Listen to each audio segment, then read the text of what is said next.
Congratulations, you finally made it to 4 p.m. You know what that means. Happy hour. It's time to kick back, relax, and dive into the world of sports with the Young Norvelle Show. Whether you're catching up on the latest scores, analyzing the big plays, or gearing up for tonight's games, we've got you covered. So grab a cold one, settle in, and let's talk sports. Here they are, Patrick Young and Terry Norvelle. All right, here we go, kicking it off on a Monday, April 14th, 2025, 131 short days away from the start of college football season, but who's counting? Hi, everybody. Welcome to a Monday edition, as I said, the Young Norvelle Show. Patrick Young, we hope to hear from a little bit later. We've got two guests lined up. I shouldn't call Patrick a guest. This is basically his show.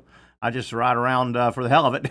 Monday through Friday. We are in the second hour, as we do a lot of times on Mondays. Coming out of a busy sports weekend, there's a lot of serious, big-time sports, and a lot of times there's a lot of fun, lighter side of sports. We call it Out of Bounds about 5 o'clock with our buddy, our resident comedian, Mike Freed will join us about 5 o'clock. That'll lead us into 5:30-ish, 5:25, somewhere in that neighborhood. We'll welcome our buddy, a very big part of our show here, Brent Beaird. You know him, you love him, one of the great college football and basketball analysts in the Southeast region. He's been doing it a long time. Brent has a good finger on the pulse of college athletics, and certainly he has a great news and note bag from college football this past Saturday. A couple of spring games, some spring practices, simulating games kind of, but Brent's got a lot of notes. I've looked at some of the notes, and we will dive into that. Other topics we'll get to today, Major League Baseball, starting to get in the swing. We're starting to, slowly get to a point where there have been enough games played to start reading a little bit. We'll take a look at Major League Baseball. In particular, the Dodgers and the Braves. And the Dodgers, the story right now is not what you would think it is, as I think I hear Patrick Young stirring about. The Dodgers, Patrick, are actually scuffling a little bit. I know they've got this all-star. They got destroyed. How about that? Over the weekend, 16-0 at one point. They got beat, Pat. How about that? It was unbelievable, man. Not unbelievable, just like a shock. But goes to show, even having a super powerhouse team doesn't mean in baseball that you still aren't going to get shown up every now and then. You just can't have 162 multiple games like that. Yeah. At one point over the weekend, the Cubs beat the Dodgers 16-0. The Dodgers, by the way, don't look now. The invincible Dodgers, Patrick, they're in third place in their division, and they're right now, their last 10 games, they're 4-6. After that incredible start, they are in third place. The Padres have the best record in baseball, 13-3. The Dodgers not tight; they are in clear third place in the NL West. So, and then the Braves continue to scuffle. The Braves are also 4-6. Their last 10, terrible start. They lose yesterday, and then by the way, I don't know if this will hold up. The Braves have had a tough schedule. They open up a 3-game set at Toronto. And the Blue Jays are first place in the AL East right now. So the Braves cannot get out of the way of first place teams right now on their schedule. Oh, man, the Braves, gosh, man. Ooh. I feel so bad for an organization that it seemed was trying to do things the right way. Yeah. Injuries have really got them, and when I say the right way, with building guys up in their through their scouting and their the club system and drafting well and paying guys. The whole Freddie Freeman situation, I think that may have been a spiral effect, though. It's possible. Maybe. We'll get deeper into baseball tomorrow. Kate Kistner, our buddy from Sports Illustrated, will join us kind of at the early point, get his opinion of who's real, who's not real. Is it too early to tell who's real, who's not real? Some storylines. There's one storyline before we get off baseball, Pat, and I want to bring up the Masters, obviously, to lead things off. But there's one storyline I'm starting to track. Kansas City, the Royals, 8-8. They've opened up. They're right in the middle of the pack, obviously. I don't know if they're legit or not this year, but I'm tracking my boy Jack Caglione. Okay. Because at some point, you got to believe, particularly if Kansas City, give it another 6 weeks maybe. If KC's making any type of statement like they may be real, Caglione, 11 for 49 so far in the minor leagues. He's in Double-A, high Double-A. He's batting .290, 2 doubles, 3 home runs, 14 RBI. He's struck out 10 times. He's walked 5. That was a big area. A guy like Caglione, if you could, when you're that big and strong, if you can just cut down the strikeouts, make contact, and you're going to hit home runs, right? Yeah. He's only played 60 minor league baseball games, basically, between last year and this year. But I'm tracking him. You know, Bobby Witt Jr. is a superstar that plays for Kansas City. Jonathan India, former Gator, got traded to Kansas City. They got a little pitching. I'm looking forward to him getting called up here in 6 weeks to 2 months, maybe, if KC thinks. Yeah, I hope so. And baseball could use that story. Another big. He's going to get portrayed as the American version of Ohtani. Yeah, and that'll be fun. That'll be fun. Now, obviously, LA and KC, they're in different. How's it been going with him? Has he still been pitching in the pretty okay, decently? Cags, I don't know. I don't think he's pitching right now. I think they're trying to let him work on one fundamental, that being hitting. And I don't know. I'm not so sure we'll ever see Cags pitch again. He may. I think he wants to, but it's hard. He throws 97. I know. Goodness gracious. I know. All right, Pat, we've got time to talk baseball. We'll get into it a lot tomorrow. We may delve back into it here momentarily as your boy Paul Skeens on the mound, 6:40 first pitch. It's always fun to track Paul Skeens. Patrick, the Masters. It once again, when everything lines up for the Masters, when I mean everything, the leaderboard, the weather, the drama, right? Nobody asked for better weather. The weather was incredible, and man, the Masters again yesterday, Pat. I hope you were settled in front of a TV like I was. Man, the back nine at Augusta, when things line up, it's as good a sporting event as you're going to find over 2.5 hours in the afternoon on Sunday, isn't it? Oh yeah, good. Yeah, in this time of year, that's for sure. You're not getting any spring football, no one's watching spring football. No, nothing going on. Without a doubt. Yeah, I mean, the class and the competition was great. Really was. Coming down and the storyline for Rory and his emotion and getting that done, that's all pretty great. It was something. It really was. I tell you, the first thing that struck me is on Sunday at the Masters, the final round, if it's a competitive, and it was competitive. It started a 2-stroke lead. Immediately, that was gone. Right? Immediately.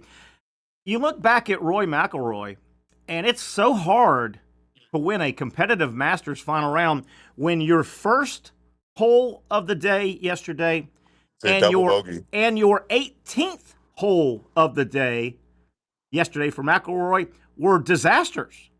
They were double bogey to open, and you miss a 3.5, 4-footer on 18 to win it. It's hard to win when you open with a terrible hole and you closed regulation, but he did it somehow. Man, I thought he was cooked when he missed that putt. I really did. Oh, I didn't know. I mean, gosh, 3 feet away. He got so fortunate that Justin Rose just had a really bad shot on their playoff hole. Yeah, and I think that was more bad luck for Rose. I think he hit a great shot. That thing hit about 1.5 feet in front of the pin, and the commentators, Nance and those guys, they were stunned how far it went past the hole. I think that was a situation where a really good shot didn't turn out the way it should have. I thought he was going to be about 1.5 feet away. I know. But no, it took off. And Rory's ball said, "Hold my beer." How about that? Yeah, and it rolled back. But, you get back to Roy on 18 yesterday, where he could have won it with a 3.5-foot putt after all he went through in 18. On the Sunday round. Patrick, if you go back and look at that putt, and I've seen it 3 or 4 times now, the one he missed in regulation on 18, Patrick, that was about a 3.5-foot putt. It did not even touch the cup. That's how bad it didn't lip out or almost fall. He missed the cup. Right. He didn't touch the cup. It. Woo! Straight up missed it. That from that close. Yeah, those show how mental the game is. And hopefully, I think he's going to turn into a monster now, man. He might. He's got that weight lifted off his shoulders. He might.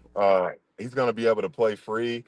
What they say? He's 35, I think, which is still relatively young in modern golf. 30 years ago, 35, you're starting to get, long in tooth. Man, Roy, he looks like he is clearly in his man-strong years. He smashes the ball.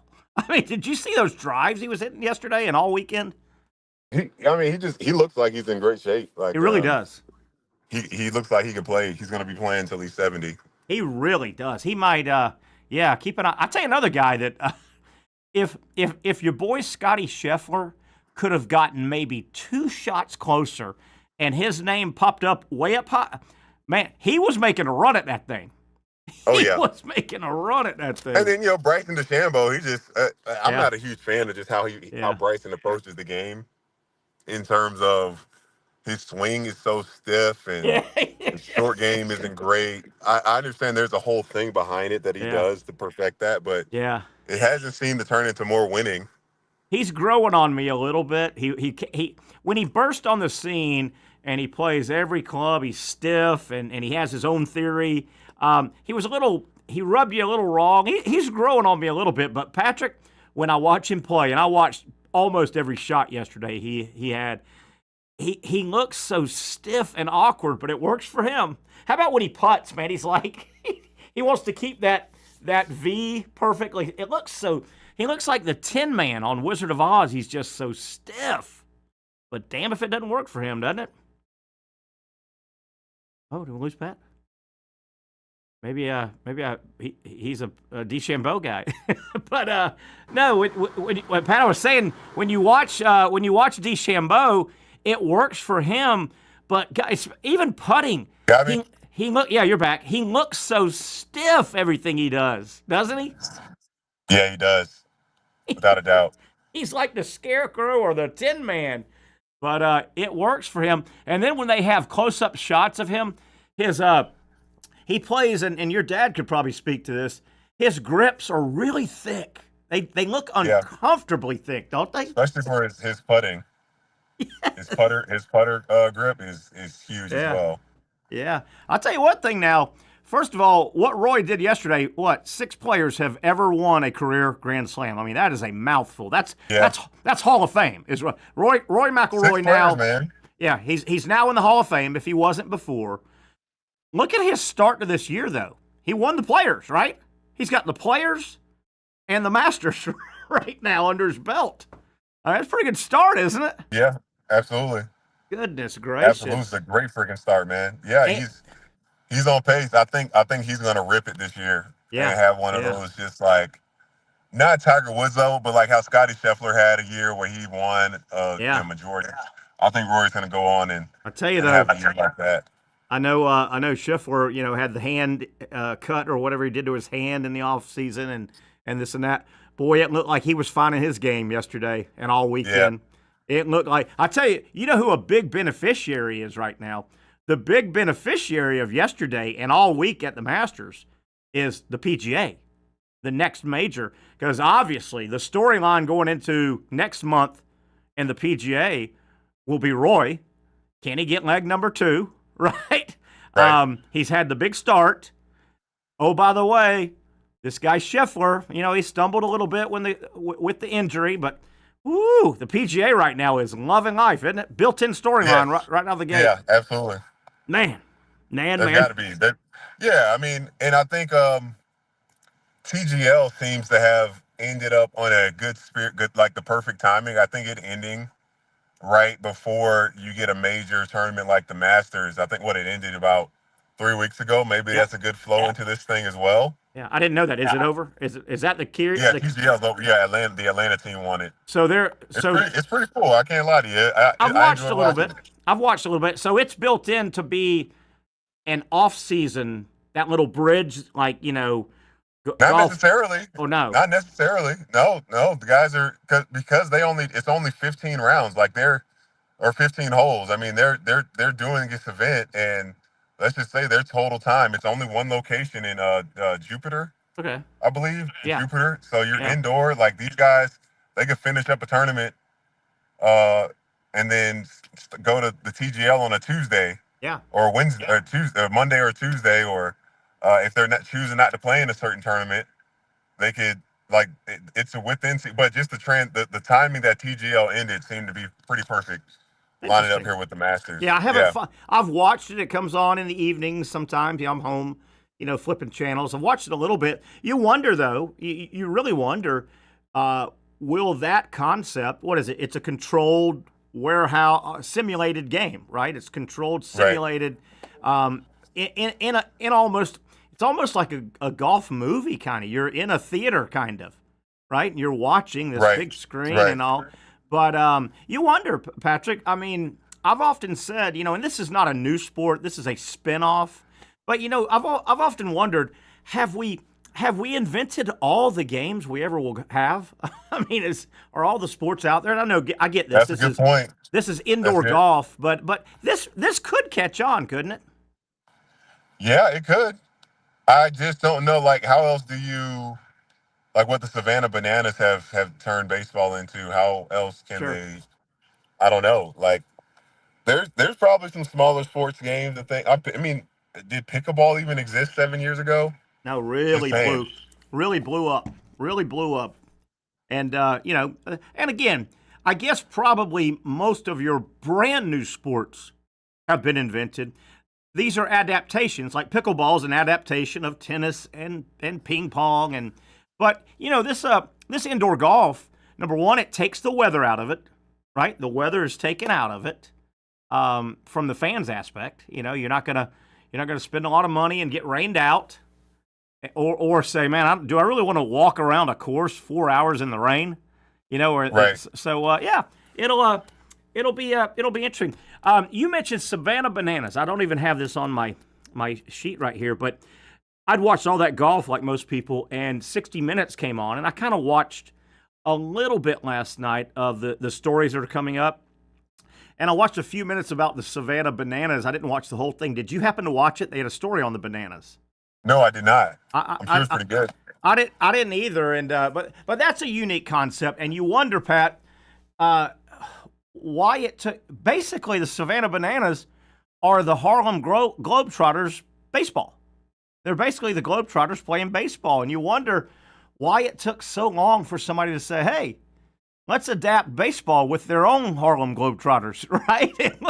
I've never gone, man. People swear by it, though. They love it, the Bananas, and the show they put on. But, yeah, I don't know a whole lot about the backstage. Do you know much about the backstory? There's a lot of sashaying, Terry. You don't like sashaying. No. Yeah, I'll pass on the guys sashaying, but I've never gone. Have you gone? And people swear by it. My sister went, and she's the one that told me about all the sashaying. What'd she think about it? All in all, what'd she think? Good experience, but it's I don't know. Traditionalists like us might not enjoy it as much. Yeah, and it's funny when I was listening to the story last night. They were previewing the story on 60 Minutes, and at one point, the reporter said about the Savannah Bananas, speaking to longtime baseball writer Tim Kirkshin, who is one of the godfathers of baseball. And I'm paraphrasing here. The reporter said, talking to Tim Kirkshin about the Savannah Bananas, he said, it was the dumbest thing I've ever seen, and I can't stop watching. So I thought it was a great quote. So he liked it. He liked it a lot. It's unique. It's the Globetrotters on baseball field. Yeah, and that's what you got to go with the mindset as. You're not going there to really watch, but the guys, I want to take away, some of them are really talented and skilled, but not in the traditional way of baseball. Yeah. Where did your sister see the Bananas here or somewhere else? I'd have to ask her. It may have been Savannah. Because they've been here. They've been at the ballpark last year. That could have probably been it. It probably was 1-to-1. And they're so big now. I know. Gosh, it might have only been a month ago. They played the Tampa football stadium. They adapted the football stadium to a baseball field. One home run porch was a little short, but again, it's not the game that matters. I would also, Patrick, like to see the behind. They must practice a lot because a lot of stuff you can't totally act out, but a lot of that's acted out. But they've got to know what they're doing, and I mean, it's got to be hard to do a backflip and then catch a baseball and stuff like that. So it's got to take a lot of practice. A lot of practice, fielding the ball between your legs and all that crazy stuff they do. It's and then Patrick, the choreographed nature of it. A lot of it's choreographed, but man, they must practice a lot on that stuff, man. I follow the guy that started the Bananas on LinkedIn. It's just like a bunch of his stories of how they operate and the application process. Like these guys got to have a plan. Yeah. And like they don't just hire anybody. Like guys actually have had to play baseball before. Oh, you could tell that. Yeah. And they want them to have personality. They want these guys to figure out and try things, and they don't stifle them in any way. No, and you could tell so much of it is choreographed. You know they put hours of practice in there. I mean, they don't just say go out and hot dog it. You know, everybody can hot dog it, but you could tell, man, they've put a lot. Can you hot dog it, Terry? You can hot dog it? Back in the day. But, I mean, you see some of those highlights, man. They've choreographed this stuff hour after hour, man. It's got to be tough. Terry, it's hard for me to believe that you can't hot dog that you still can't hot dog. I probably could. I'll probably be laid up for a few days. We'll be talking to Dr. Bates. Hey, that's okay. That's okay. That's part of the game.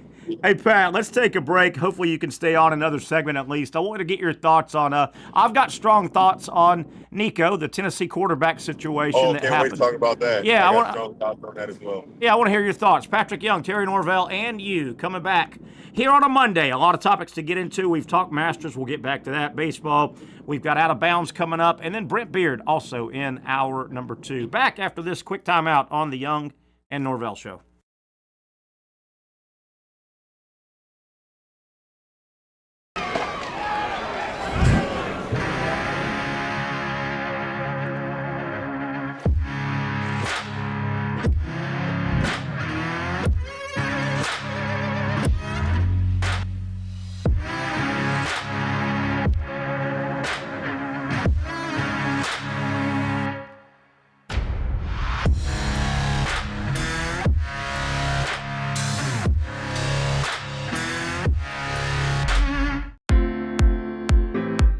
At Southeast Orthopedic Specialists, we know pain and injuries can stop you from doing what you love. This is why our board-certified orthopedic specialists offer the latest in both non-surgical and surgical treatment options and create a treatment plan tailored to your unique lifestyle and goals. So, whether it is a sports injury or that nagging pain that's keeping you from doing what you love, our team has the right treatment for you. For more information or to schedule an appointment online, visit our website.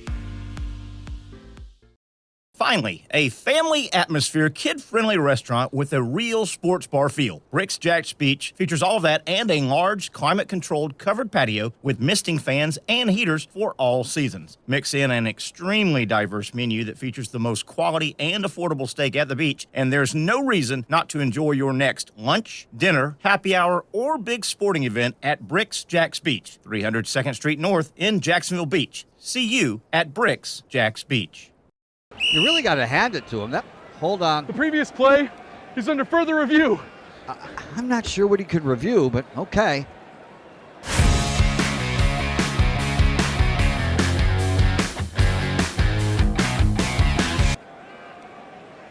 Sure has been a while. Dine in at Hurricane Grill and Wings for the football season. Well, there he is. Oh, what is that? The Action Sports Jax 24/7 network is streaming. I'm Stuart Weber, and I'm here to teach you a nice 3-step process on how you can watch all your favorite programming from the Brent and Austin Show every weekday 10 a.m. to 1 p.m. or the Cup Date with me. It's fantastic. We talk NASCAR. It's a great time. Wednesdays at 1 o'clock. All right, first step, easy. Download the Action News Jax app. You probably already have it downloaded on your phone, so you might already have that one taken care of. Step 2, see that stack of pancakes up there? You click that stack of pancakes, and it's going to bring down step number 3, which is a full screen of all the different streams that you can click on, including the Action Sports Jax 24/7 stream. You click that, the video's rocking and rolling on your mobile device. You're watching all the shows you want to, and you're having a good time. You can also do it on your smart TV with the Action News Jax Now app. I do it on my Samsung TV at home. It's a great way to watch it on a nice, large screen for all the content. That's the Action Sports Jax 24/7 network. Hope you can find it. You trust CGC to make your water great, and now you can trust CGC with your plumbing needs as well. Fast, convenient scheduling, licensed and insured. A quick call away at 904-552-1242. You never know when you're going to have an issue with a shower, toilet, or maybe it's a sink that sometimes is easy to fix. All right, let's be honest. I'm not fixing anything. I'm totally staging this because when I have a plumbing problem, I call CGC Water Treatment and Plumbing. Trained professionals, transparent pricing, customer satisfaction. Small problem or even a bigger issue. Maybe you need a new tankless water heater or something a bit more intricate. The experts with 25 years of experience at CGC Water Treatment and Plumbing can do it all. Call 904-552-1242 or visit cgcwater.com. That's 904-552-1242 or cgcwater.com. CGC Water Treatment and Plumbing, an authorized independent Connecticut dealer. Florida license number CFC 1432579. Okay, as we look over a beautiful shot of downtown Jacksonville, we welcome you back Monday, April 14th, 2025. 131 days away from the start of college football season. Speaking of college football, over the weekend, Nico, the former quarterback at Tennessee, basically said he's holding out. He wants a new contract or he's out of there. And it appears he is out of there. Patrick Young, really looking forward to your thoughts on what Nico in Tennessee over the weekend. Go ahead, and I'll give you my thoughts. Go ahead, Pat. I think where I'll start with is with Nico to say that this falls on Tennessee. They created this monster. Okay. And I don't want to say that Nico has no responsibility, but they were the first team, one of the first teams to offer a long-term contract. Yeah. To a high school kid. He was getting paid through getting payments in high school. And as a result, he gets to his head, his family's head, and all these things. Where is the gratitude in making $2.4 million when you're like that money that you're not getting? I'm not going to say you're not getting life-changing money in college, because I don't know what everybody's situation is going to be, right, Terry? Yeah, sure. But you see this college should still be seen as your preparation into professionalism, into adulthood, into manhood, like the long term. And it was so short-sighted. He probably saw Carson Beck get $4 million, which I think so. I can't say that's not right to pay him that money. We have no market value, no rules, no standard of what that amount should be. But then I hear today Nico apparently and a few other Tennessee players were going to threaten to hold out before the bowl game. Oh, I didn't know that. Terry, I didn't know that. Just heard that was a thing. And I love that the Tennessee held their ground because this isn't right. No player is bigger than the school, no coach. And last thing I was going to say on that, he cannot transfer to an SEC school. Correct. And they cannot bring in an SEC quarterback. Yeah. So everybody loses. Everybody is lost. Yeah, it's unique. I'm not surprised because in pro sports we have holdouts. Here's a couple of names you may have heard of from last year that either had holdouts or hold-ins. Jamar Chase had a hold-in. That means you report to camp, but you refuse to participate. CeeDee Lamb had a holdout last year in the NFL. Hassan Reddick had a holdout. Brandon Ayuk had a hold-in. And again, hold-ins mean you report, but you and your agent have said, we're not happy with the terms. We want new terms. I'm not doing anything on the field. I am holding out. I'm not participating. So Trent Williams, San Francisco 49ers last year, veteran left tackle, held out of training camp due to contract concerns, incurring $50,000 fines, went on to work a new deal. All these work new deals, but holdouts are part of professional sports right now. And I think one of the best examples of a holdout that did not work out and ended up in the NFL and really had a guy's career go down after that. Well, there's two. There's Melvin Gordon, which I would say was worse. Yeah, I remember that, yeah. Than Le'Veon Bell. Oh, Le'Veon Bell, at least he got another shot at a good contract. Yeah. To make some money. Melvin Gordon, his career went downhill, and this was like, he was like holding out in his second year. Yeah. In the and NFL, like there's a prevailing thought. I've heard it from several of my buddies I've talked to over the weekend, and you hear it, you see it when you read some national. There's a prevailing thought. My God, Nico, you're not that good. What are you doing holding out? Well, let me give you a news flash. Let me give you a news flash. Nico at Tennessee is far from the first guy that ever held out, and most of the public goes, "How are you holding out? You're not that good." But when guys think their contracts have gotten overweighted by other, holdouts. Be careful, particularly until there are some official laws and regulations that the NCAA can back with. Be careful if you throw stones. This could happen to your school and your favorite player or one of your players as well. Yeah. That's why I respect DJ Lagway so much because, well, I guess this goes more to his parents because I think the people leading the way for Nico was family, like his representatives. Because DJ, his mom and dad and family, like they take care of all this NIL stuff, and he stays out of it. He completely stays out of it, and you can see he's given $100,000 to the women's side for NIL money, and like he's got his mind right because he knows he's not like we talk a lot about his potential.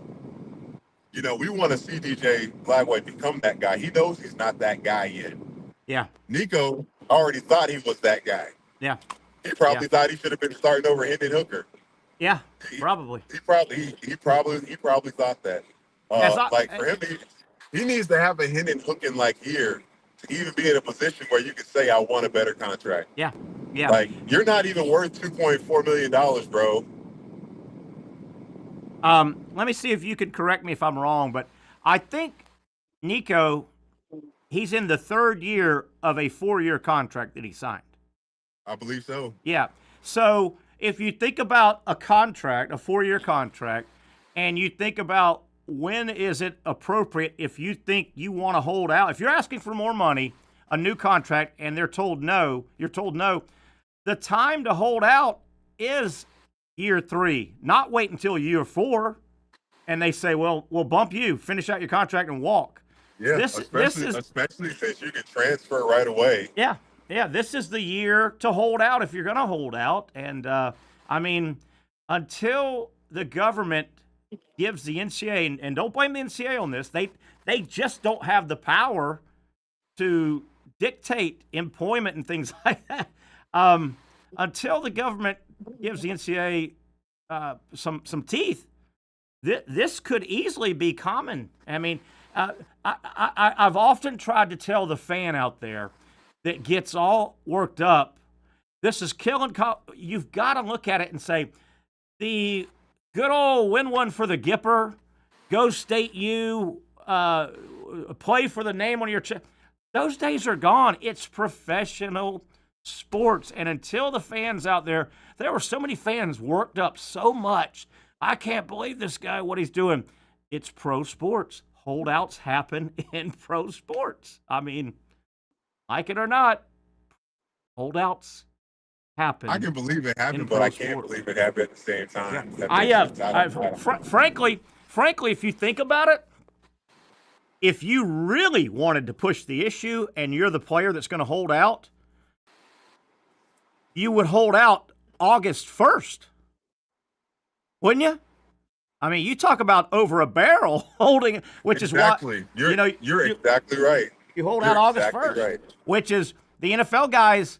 They talk in the off season, but when they really hold out is when training camp rolls around, and there's only a couple weeks before. You're exactly right. Yeah, if you really timing, he didn't have put enough leverage. That they still probably wouldn't have paid him. Yeah, but maybe they could have come to some type of compromise. Maybe all of a sudden, hey, you saw where Georgia Tech and Tennessee worked out a home and home that starts in a couple of years. Imagine if instead of some cupcake, Tennessee's opening up with Georgia Tech on August 31st. and you announce you're holding out on August 1st, well, now, you may not have anywhere to go yourself, but if you're going to hold out, you're probably already prepared to say, I may be throwing in a year here anyway. If you want to put some pressure, you hold out August 1st. I think it's so selfish, man. That's so selfish. Yeah. I hate it. I hate that so much. Yeah. I don't hate the principle of these guys getting paid. I hate the principle of affecting your teammates. Teammates. Like, I like to think that your trust or your belief in their reliability might be altered a little bit. Like, because you're the quarterback, I need to get the ball from you, and second string Joe Schmo, he can't pass. Yeah. That's gonna affect my money in the future. Like, that's gonna affect our chances of winning. Let me go over a couple. Why am I here? Why, if you're holding out and I can't rely that you're, why am I even here? Yeah. It's there. I mean, there's a locker room issue. There's definitely a locker room issue. Let me go over a couple of these holdouts just to refresh people's memories. These are NFL holdouts from last offseason, going into training camp. Jamar Chase, he was a hold-in. Chase, a 3-time Pro Bowl wide receiver, reported to training camp, but refrained from practicing as he sought a lucrative extension, meaning he was under contract. His limited participation persisted into preseason, raising concerns, blah, blah, blah, blah, blah. Okay. CeeDee Lamb, Dallas Cowboys, holdout, not even a hold-in. Lamb, the NFL's 2023 reception leader, skipped voluntary and mandatory minicamp and training camp while negotiating a new deal. On August 26, 2024, he signed, which is basically a week before the NFL season. He signed a new 4-year contract, all this money, blah, blah, blah. Hassan Reddick, New York Jets, holdout. After being traded from the Eagles to the Jets in April of 24, Reddick held out training camp and the start of the regular season, seeking a new contract. His absence led to over $1 million fines, blah, blah, blah. They came to an agreement. Brandon Ayuk, hold in. Ayuk attended training camp but did not participate in practices, signaling a hold-in as he pursued a contract extension. Again, he had a contract. He just wanted it reworked. On and on and on. Obviously, he signed and played Trent Williams. This is part of pro sports. Yeah, got injured. This is part of pro sports, boys. It is what it is. It is what it is. It hurts so much. You see these guys now, but this is what happens in pro sports all the time. Yeah. Hey, you can pay a guy a lot of money for that year, and they get injured, and they are not able to play. Here's one final thought from this article that lists all these holdouts from last year. These holdouts and hold-ins highlight the evolving strategies NFL players employ to secure favorable contracts, reflecting the increasing value placed on key positions like wide receiver and edge rusher. Pat, I want to get to one more topic before this break. It's going to be a little bit of a downer topic. Before you switch over topics, go ahead. Do you think somebody's going to grab him? Yes. Yes, I think. Do you think they're going to pay him $2.4 million what he was getting before? He may have lost a little bit, but maybe he'll feel happy, and that's worth losing a few dollars. I don't know if he's. So ultimately, you think he's going to be fine? Yes, I think Nico will be taking starting snaps in late August, early September for somebody. It won't be an SEC school, but a lot of schools out there. I don't think Nico's a great player. I've seen worse starting in college football. I've seen a lot worse starting in college football. Sad story. Sad story over the weekend, Patrick. And when the first news broke, I kind of had a feeling I knew what it was going to turn out to be, and unfortunately, it was Kyron Lacey, the former LSU wide receiver, who was a nice player. He was going to go in the draft. You know, he got in that automobile situation where he wasn't physically in the accident, but his wild driving caused other cars to collide, crash, and there were deaths involved. Lacey supposedly circled back when the accident happened, never got out of his car, never called EMT, never assisted, and just drove off. Finally turned himself into authorities back in December, January. He was probably going to look at some decent jail time, And it was reported over the weekend he had passed away. When I read it, Patrick, I immediately said, man, this smells like suicide. And it ended up, police are saying it looks like it was suicide. They were trying to bring him in. He had another altercation over the weekend with involving a gun and brandishing it. He took off. Police chased him. Supposedly, as they cornered him, he took his own life. Boy, you could see that, man. This was a guy that he looked up. He made a big mistake, and I think he was cognizant of looking at a lot of jail time, and he took his life. Yeah. What a tough story over the weekend, man. Tough story. It's heartbreaking, man. Yeah. Tough. Dang, man. It's hard to even find the right words to say. Just, heartbroken for that. I think it was a gentleman that passed away in that car accident. 78 years old, yeah. And, unless you're in that position, what's going through Lacey's mind? He's 21, maybe. He's sitting there going, gosh darn, I'm going to do some hard time. We gotta do a better job with our athletes. Because we try to make light fun of it, like what Georgia's going through these last few years. Sure. And then we've had some NFL players, like they gotta do better. Yeah. Gotta stop having instances like this. I don't care if you're rich, if you have a fast car, be responsible with all that stuff. Yeah. And That's no tough one's one. invincible. Like Henry Ruggs has to be, you would think he'd be the staple child. Yeah. For never getting behind the wheel when you shouldn't be after drinking, and then never getting behind the wheel and going over 100 miles per hour. Yeah.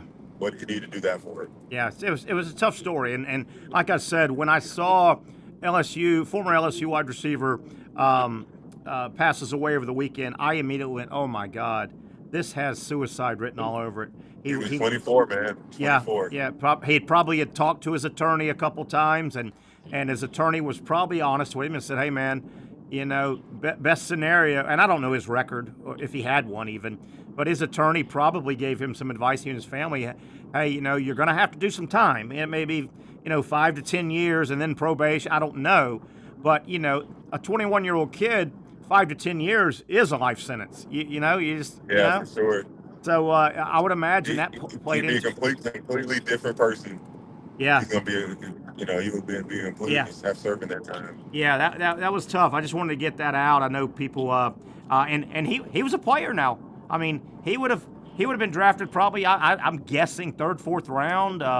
LSU, all they do is put out wide receivers. That's all they do. He would have got drafted for sure. Yeah, he was a good player at LSU, and as I understand it, he came to LSU after last year, after 2 or 3 years at Louisiana, where Billy Napier coached him. So Napier, I think, Montrell Johnson, the running back for Florida, who came with Napier, he had a couple of tweets over the weekend, lamenting his friend. Yeah, Napier and some of the Florida guys knew him from his time, because Louisiana, some guys followed Napier to Florida. Yeah.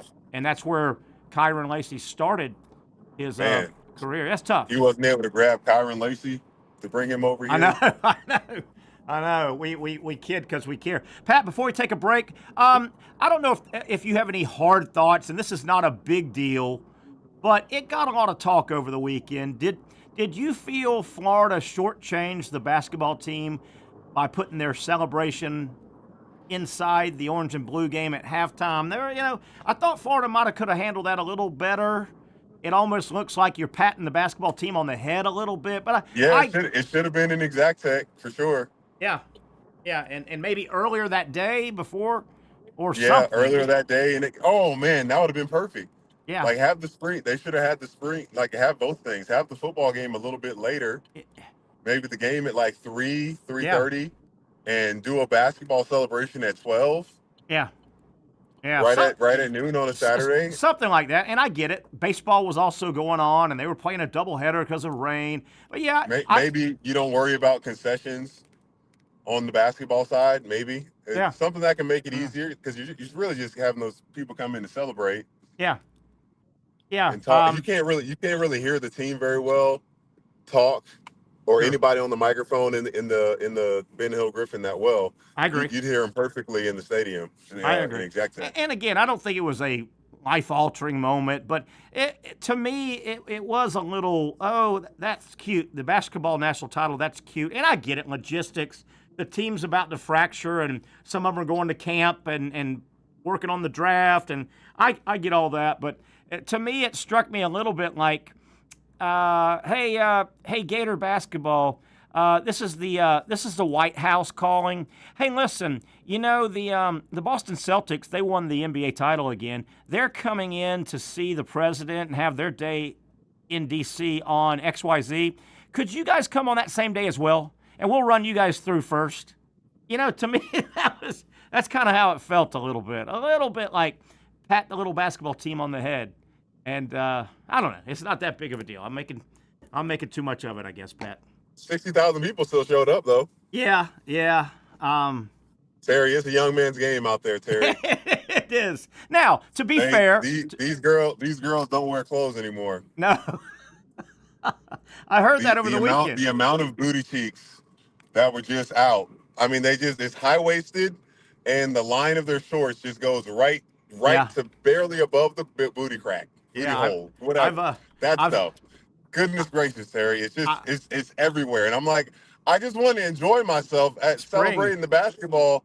I didn't come here for all this, Terry. Yeah, spring, and I did get a text about that over the weekend. Spring clothing is definitely here, right? It's definitely spring clothing season right now. And hey, it's Pat, perfect. It's the perfect time of year right now. Oh man, this past week was incredible weather. How about hot in the day, warm in the day, cool at night? Oh, it's good weather. I've said this for a long. You want to get back into golf? Now's the time, Terry. No doubt. Beautiful weather right now. I have said, though, about what you're talking about, the scantily clad youth of America. I swear to you, Patrick, if there were not indecency laws on the books, I think half of the young people would go butt naked if they could. They would just go butt naked, I think. Absolutely. Not me. Absolutely. No, I'm over here just like thinking like there's no way your parents would approve. I know. Like I would never.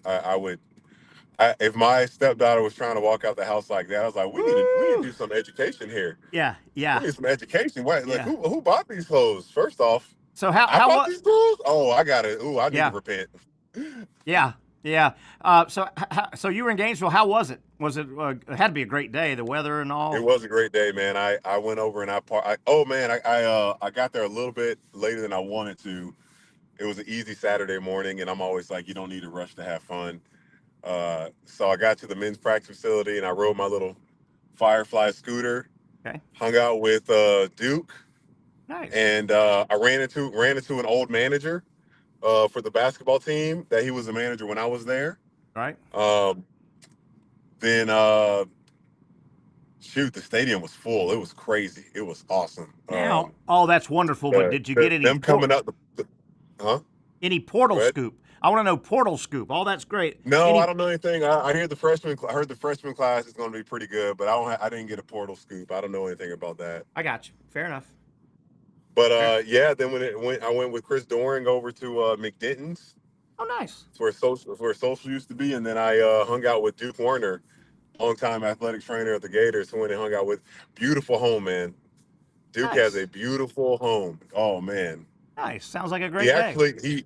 He bought it from Luke, Coach Shiat, Larry Shiat, when he moved over and started coaching in Wyoming. So it's a really nice house.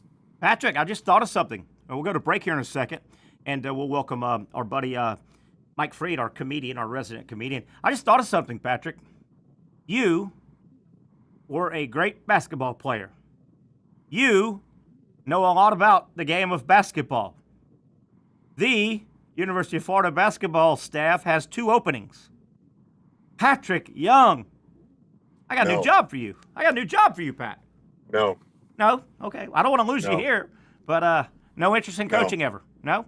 No interest. 0. All right. Why? Because you were such a bad player to be coached? I tried to get on Coach White's staff to be a player development, what Torian Green does, and just never. Denver told me if Coach White if he would have just asked for the position to be made, it would have been made, but he never did. Wow. I would have loved to work for him. Be interesting to see if it'll be interesting to see if he just bumps up a few guys. Because they've got 2 holes right now, right? 2 guys took jobs. Yeah. 2 guys, yeah. Offensive guy and a defensive guy. Yeah. One went to Columbia and one went to Campbell. Good start. And good for them. Man, that's what you're supposed to do. What you're supposed to do. Absolutely, Be good. without a doubt. Be good at what you do. Learn under some good people. And, use the success. So, all right, Pat, I'll take your name out. I was going to put your name in the hopper there for those jobs. Hey, man, I wouldn't be, in the situation that Coach Hartman is in. Yeah. Like, why would I want to leave? Yeah. I don't know. He's an older guy. In general, man, I wouldn't mind sitting under a great head coach for a while and be an assistant. Yeah. In basketball. But, the NBA is a lot different animal, man. Yeah. You can be successful and they still get ready in the NBA. How about 82-game regular season? How about preseason games? How about a 2-month postseason if you keep winning? That's a grind, man. That's got to be a grind. Ooh. Ooh. In any other sport, baseball, yeah. They end up playing around 60 to 60, 70 games a year, college baseball. Yeah. Yeah. Because I'm trying to think in what other collegiate sport is the amount of events or competition half as many as the professional regular season. That's a huge jump, man. How about those to go from playing 40 games to going to play 82 plus playoffs? And don't forget the preseason. They play a lot of preseason. Man, I was just thinking, man, those NBA guys, man, that is a lot of time on an airplane. Woo, God, you're on an airplane a lot, aren't you? And they don't let you collect points either. I remember that. Is that right? No. Yeah. No point collection. That's all got to be all in your own time. Woo, man. All right, Pat, if you want to scoot, we'll let you get out of here. Good stuff here, first hour. We got Thank you, sir. Brent Beaird coming up a little bit later, and we're going to make fun of you with our comedian on the other side, Mike Friedel. Sounds like a plan. Sounds good. Go ahead and turn it off. Don't watch, Pat. We're going to make fun of you, so don't watch. All right. Bye. That's my man, Patrick Young, checking in hour number 1. We got 2 guests lined up for you. Hour number 2, we'll talk some out of bounds. We'll take it out of bounds, the lighter side of sports with Mike Fried, our resident comedian, and then Brent Beaird about 5:30. That and a whole lot more coming up. Second hour, Young Norvelle. For those dealing with pain from a sports injury, arthritis, or spine condition, Southeast Orthopedic Specialists offers innovative new non-surgical options. Our regenerative medicine treatments, including platelet-rich plasma and other regenerative treatments, use your body's own restorative cells to aid in treating injuries. These procedures are performed in our offices and typically require minimal downtime. If you want to get back to doing what you love, our regenerative treatment options may be right for you. For more information or to schedule an appointment online, visit our website.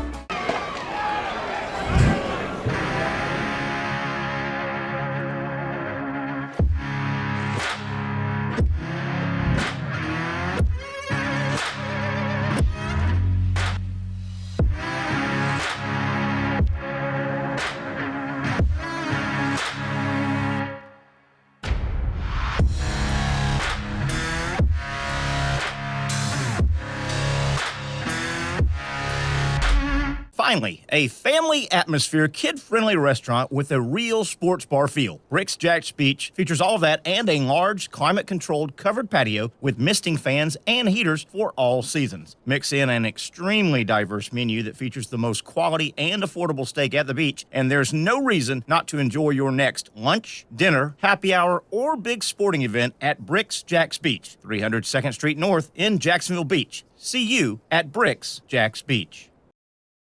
You really got to hand it to him. Hold on. The previous play is under further review. I'm not sure what he could review, but okay.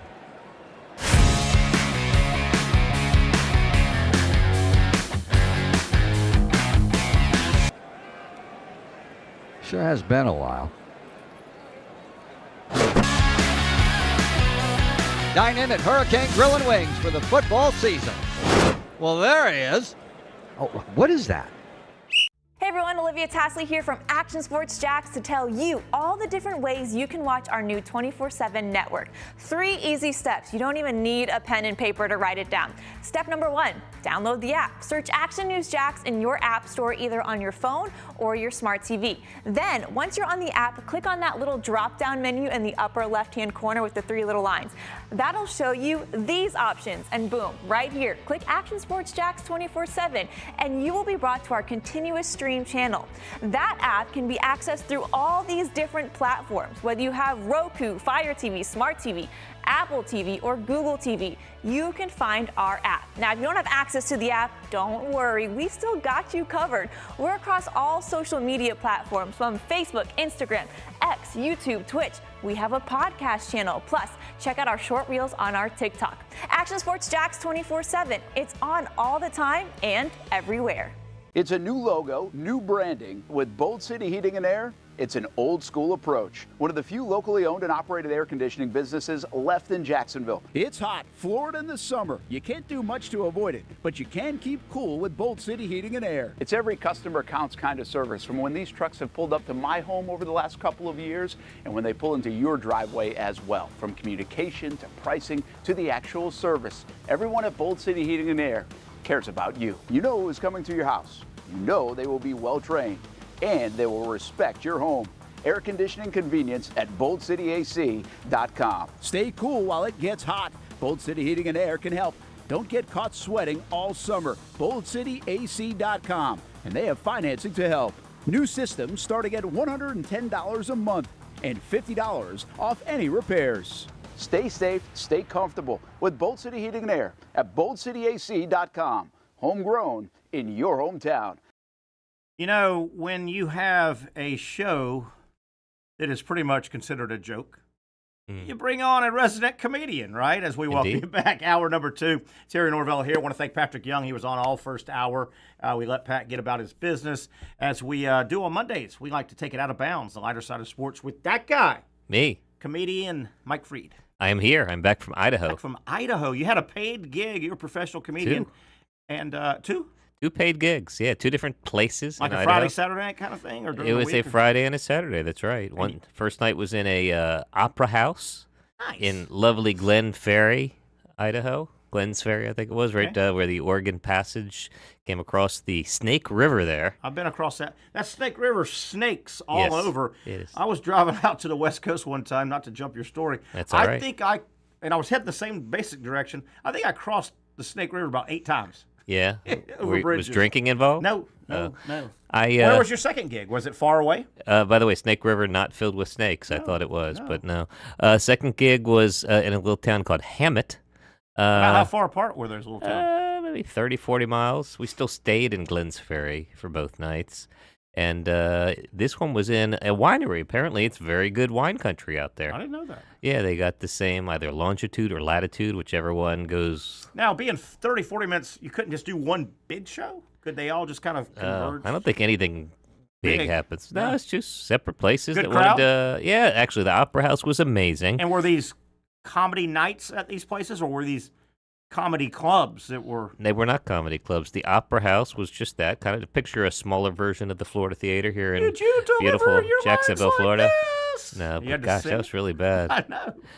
No. But so that was that. It was kind of funny, though. I will say this: the like so many of those little towns, it was built, I don't know, 30 feet from a railroad track. And so the proprietor of this theater told us before the show, she goes, "Look, probably about twice during the show, the railroad's going to come through. It's going to make a lot of noise." I picture the movie Brewster's Millions. Remember that with the outfield? Oh, I love Train Brewster's in the Millions. outfield. Yeah, this is a train that sort of shook the walls in this little old opera house, and we were supposed to sing. How many times did it come through? B, did you know the timing of it? Or? No, it was random. It did not come through. I did 30 minutes. I was the feature. It did not come through at all during my set, but during the headliner set, a guy named Lee Harden, who brought me out there, came through at his set, and we were instructed that the audience knows that you just stop the show and you start singing, "I've been working on the railroad." I've been working on the railroad. Yeah, and they enjoyed good song. it. Yeah, it was good. I don't know how they do that, like in the middle of a drama or something. Wow. So anyway, that was my weekend. Did you kill?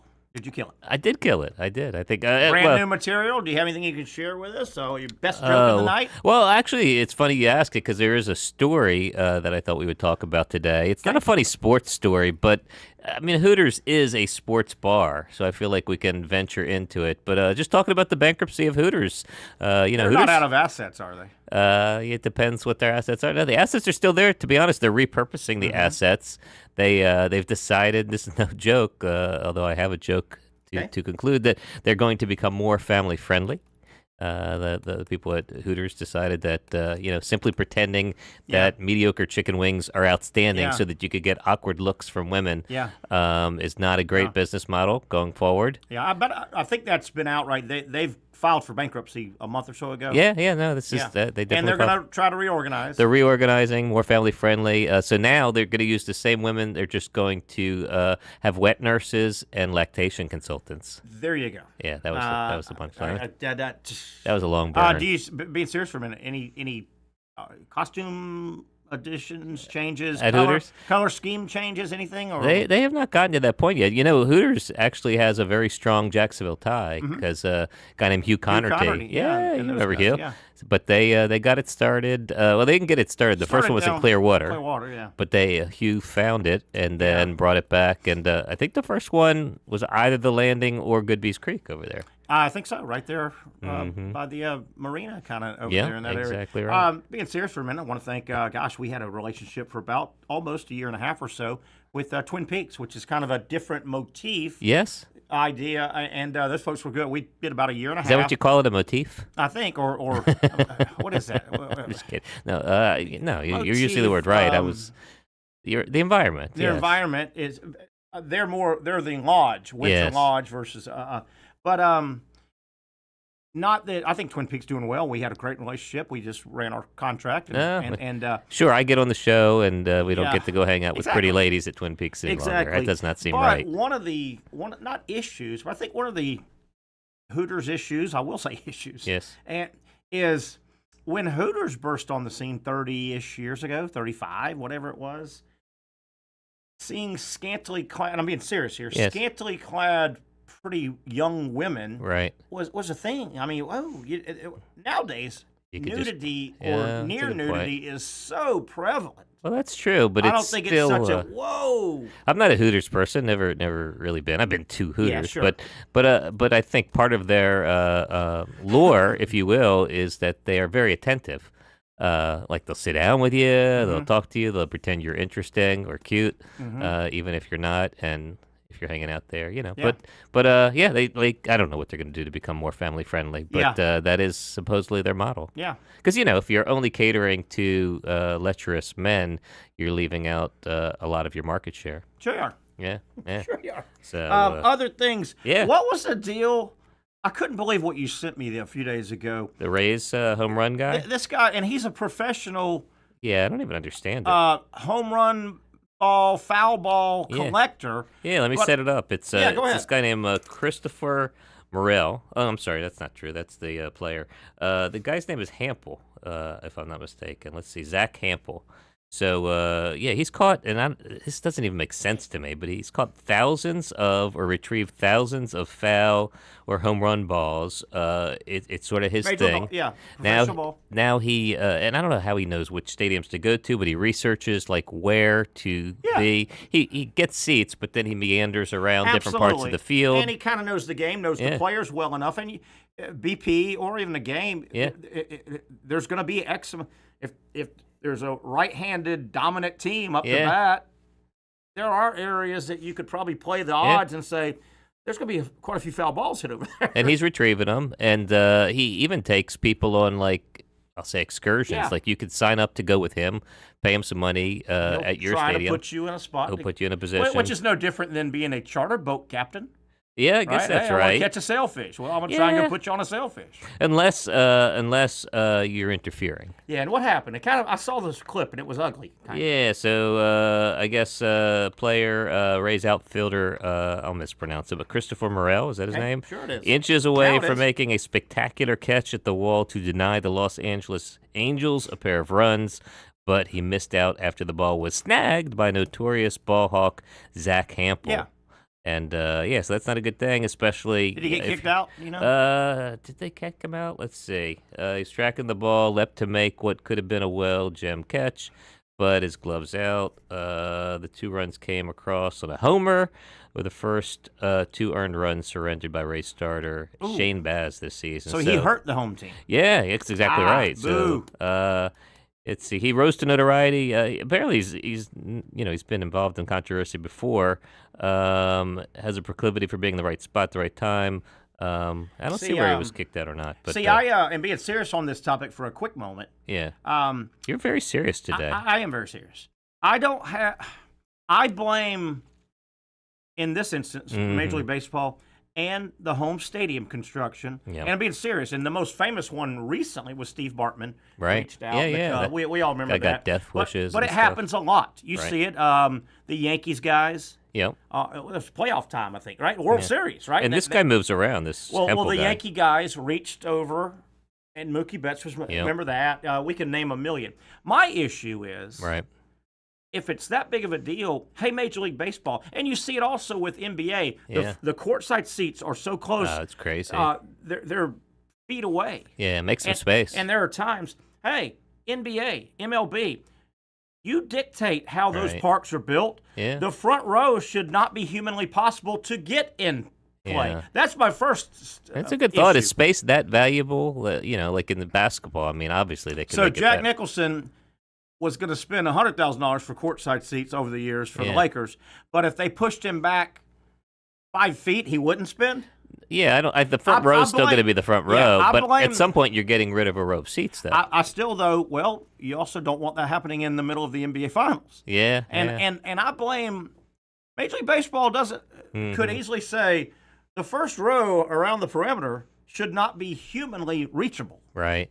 Here's the thing I've never understood about baseball, and I think I'm right on this. I mean, obviously there's certain measurements that are regulation, but every baseball park is different. Mm-hmm. I mean, what sport do you have, like, Golf. home run distances are different? Well, but golf, everyone's playing the same. Yeah. But your home team with a shorter home run distance is going to have that benefit for Tall half wall, of their games, right? No wall in the outfield. Green monster, no green monster. Yeah, why wouldn't they regulate that? Yeah. Why wouldn't that be uniform? I like it. Yeah. I've always leaned more on the traditional side Of letting people make their own park, you mean? Yeah, I can live with it. Yeah, that's interesting. So when you show up, I mean, I know you played college ball. When you show up at a new park, do you sort of have to figure out? Yeah. I mean, obviously. Yeah. Foul territory, non-foul. That changes too? Oh, yeah. The foul territory is not uniformed. That's crazy. Yeah. Distance to the wall. Yeah. The wild pitch, things like that. Yeah, but it's not uniform. I will say this, and I watch a lot of women's fast pitch college softball. I think it's a fun game. You watch a lot of women in general, don't you? Yeah, I mean, I'm not going to lie. Red-blooded. Tying it back to the Hooters. But so you watch a lot of young girls play softball, I understand. In college softball, it's not across the board, but in terms of the outfield, most of the ballparks are a uniform 200 feet. Yeah, 200 across the board. So as that's come along, it's gotten more uniform. Now the foul territory and all is a little right. manipulative because space, I guess, and building. But I'm fine with that.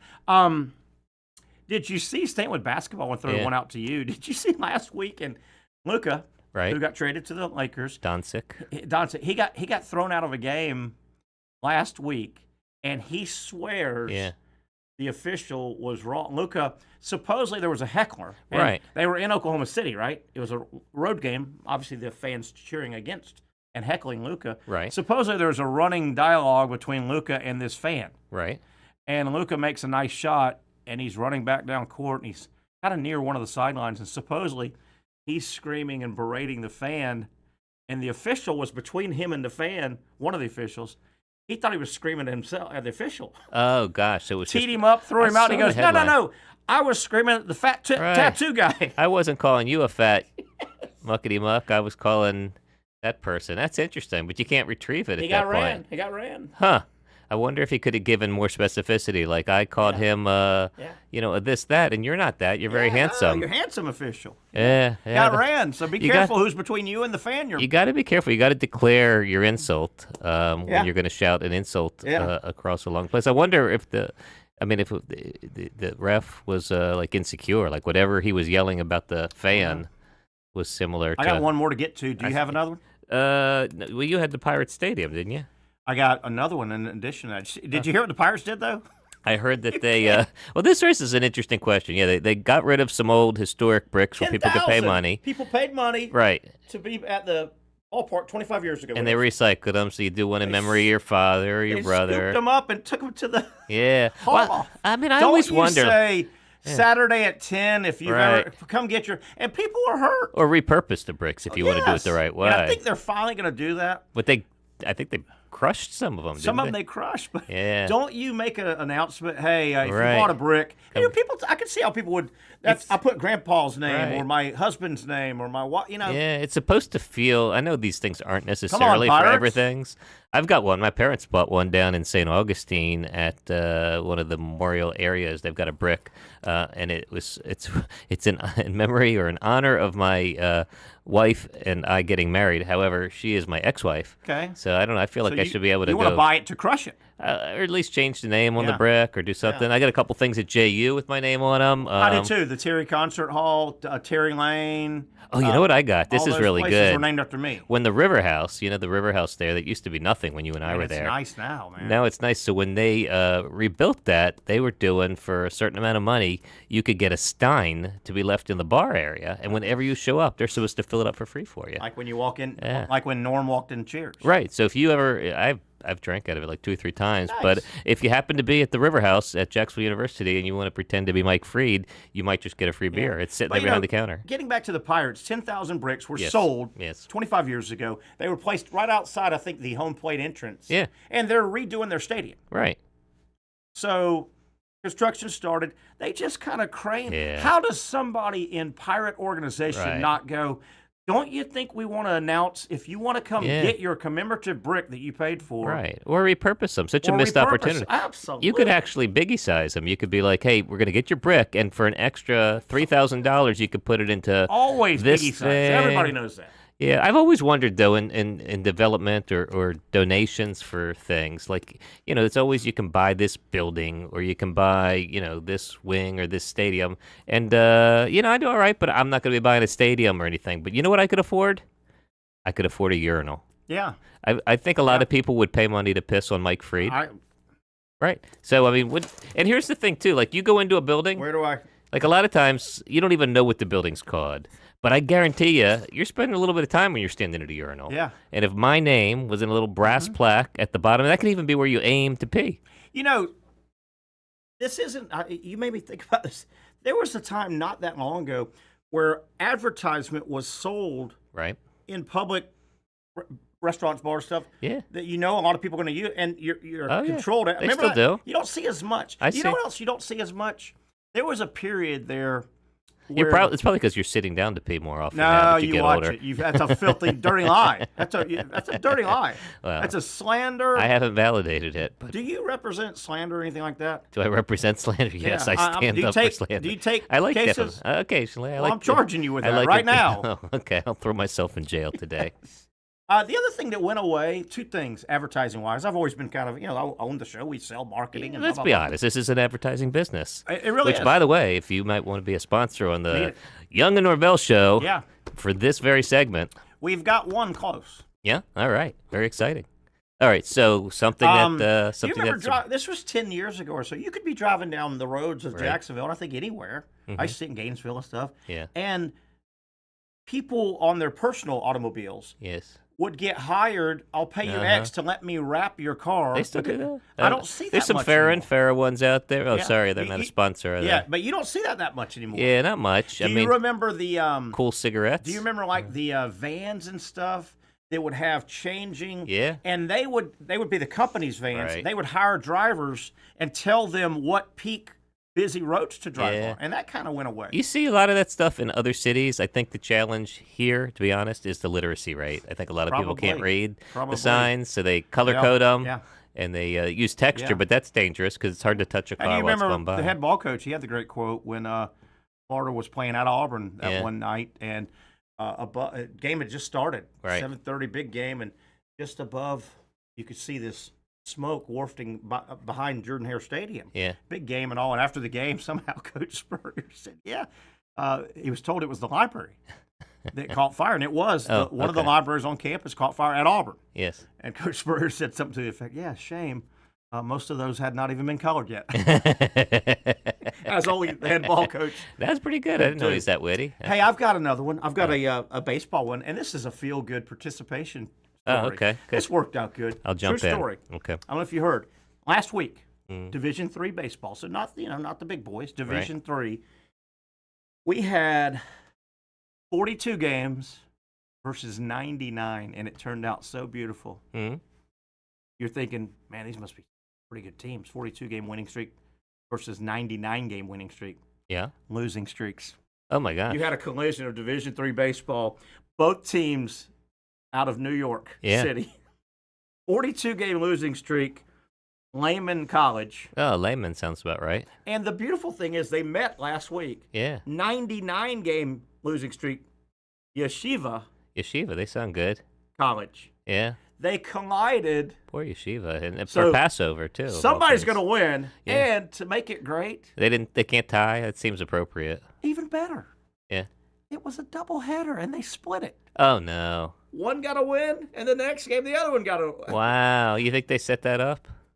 7-6, 9-5. Yeshiva lost the first one, so their losing streak went to 100. Right. But they ended it with the second game. How's that for everybody wins? Wow. That's Everybody wins. What do we know about Lehman? I mean, Yeshiva's obviously a Jewish, probably, I don't know if it's a rabbinical school, but it's a very Jewish school. One's in the Bronx, Yeah. and one's in Manhattan. 99. How do you keep a team going with 99?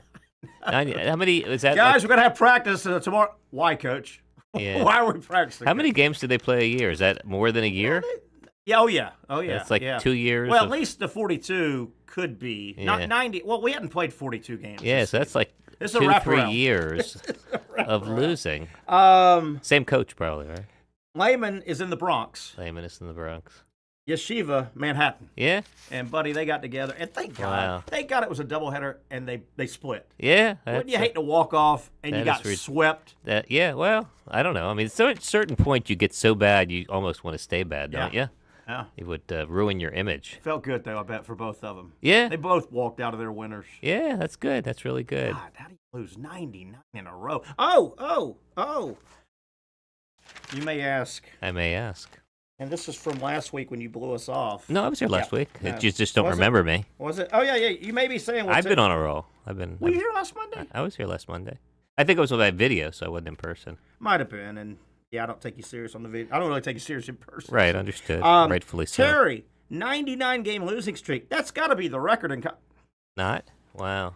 How about back in 2003 all the way through 2013? How do you keep this together? Yeah. Caltech lost 228 in a row in college baseball. Wow, that seems. Caltech. I don't know much about Caltech, but Sounds obviously like a they're little going to be. They seem like they should be legit. California plays pretty good baseball. Yeah, it's tech, so that means they're engineering type math people. Wouldn't they have figured out how to get a win between? Huh. How do you keep that program going? I bet you I could have played at a school. If I found a school, that's where I should apply. And I still have eligibility, by the way. You should ship that urinal of yours to Caltech. I could be like, you guys haven't won in a while, so I am not going to make you any worse. Yes. God.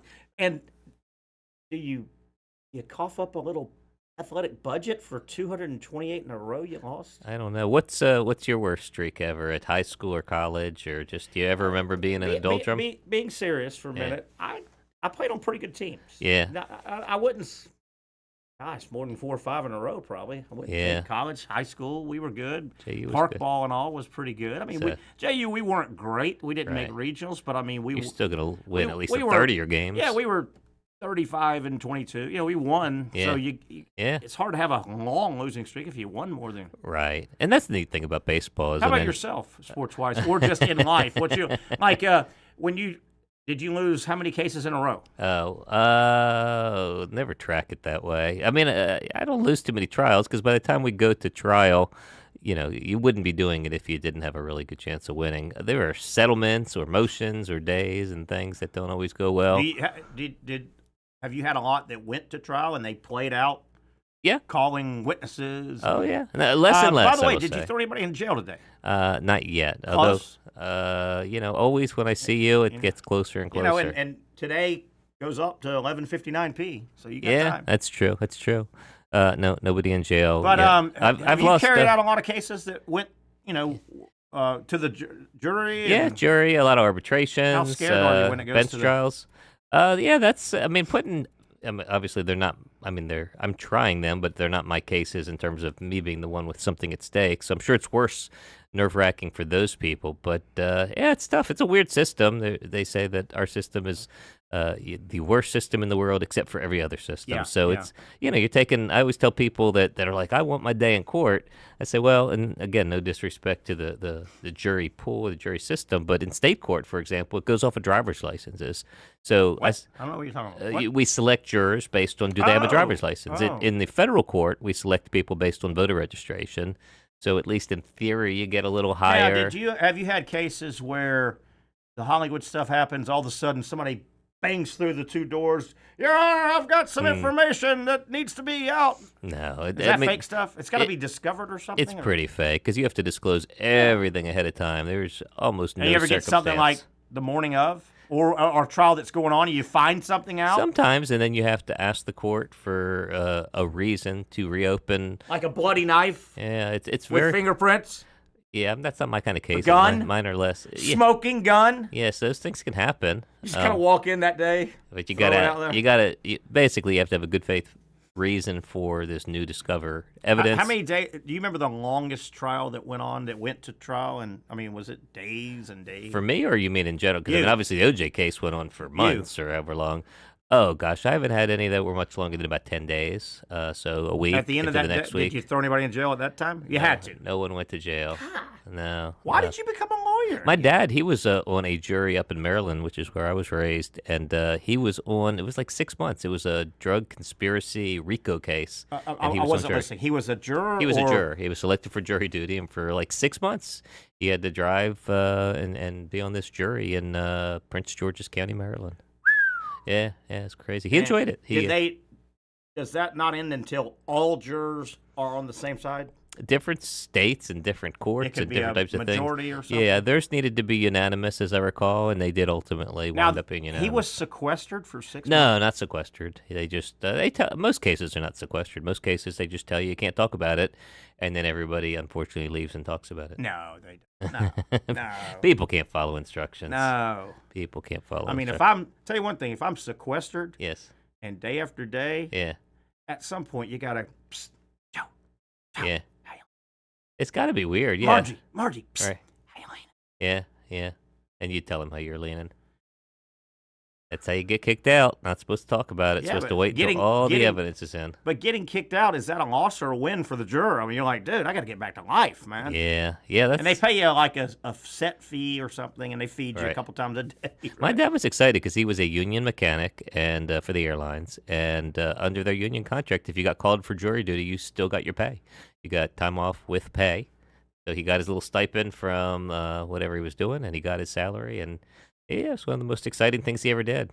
Was he the foreman or whatever? He was not the foreman, but you get more. Do you get more for the foreman? You do not get more. Oh, I don't want the responsibility then. It's Hell true. with that. I don't blame you. Hell with that. Have you ever been called for jury duty? Yes. And they rejected you? Nope. I got called, and they, early in the morning here in Jacksonville, I got called, and gosh, there must be 300 people that go down every day, and they 10 or 12.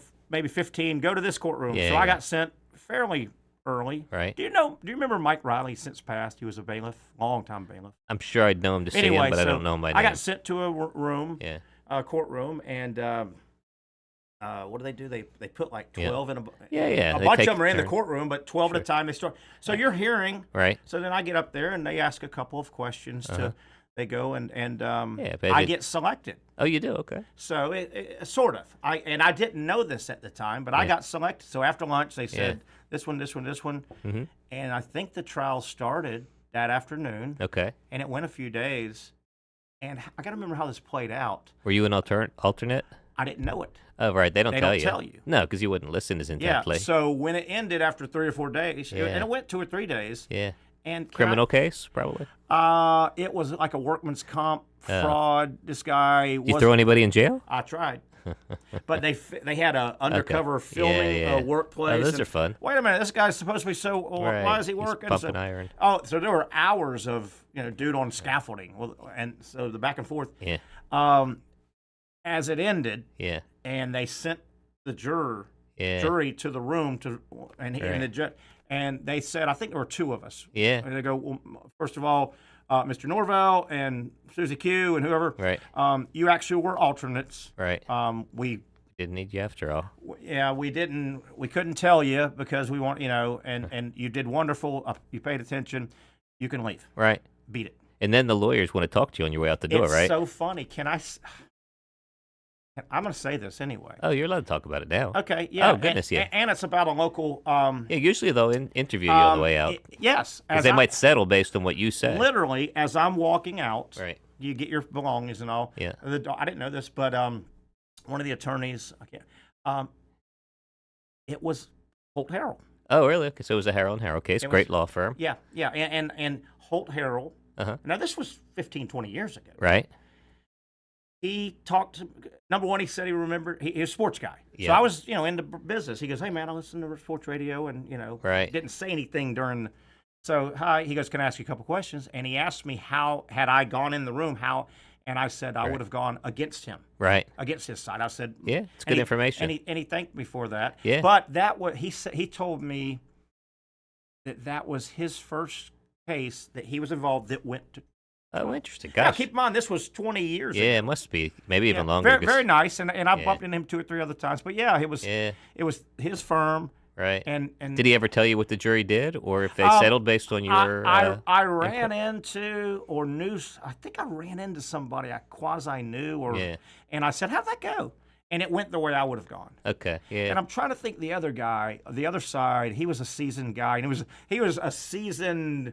plaintiff's grizzled defense lawyer. Grizzled guy. Yeah, those guys are the insurance defense lawyers. Gosh, if I could think of his name, you would know him, and he's probably retired. But it was funny, Holt Harrell talked to me outside. Yeah, his sister Julie's a good friend. They're a good Is friend. that right? Yeah. Yeah. So it was. I didn't know that. And he said, "Yeah, this is all on the up and up. You're released." And we were in the hallway of old courthouse. Oh yeah, so that's more than 20 years ago. Yeah, this wasn't the pretty courthouse that we're in now. I don't think. Yeah, because they tore that one down like in 2010. Yeah. But no, he said, hey, how would you have gone? I said, well, I told him why I thought this was compelling or this wasn't. But if I had to go yes or no, I would have. Yeah, we'll ask And then that. he punched me right in the face and it hurt. And then you had to sue him. Yes, and I sued him. No, a lot of times that information. He was wanting to get some scoop on him and his team. And well, sometimes you go and you settle the case before the jury comes back based on the input of some juror. Like, this is not going our way. If I remember right, too, talking to somebody, and they asked for several million, and it actually came out where both sides kind of won. Yeah. The number got way knocked down. Yeah.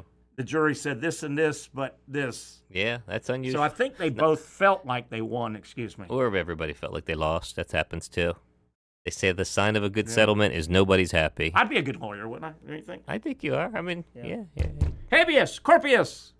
Very good. What did I threw somebody in jail right there?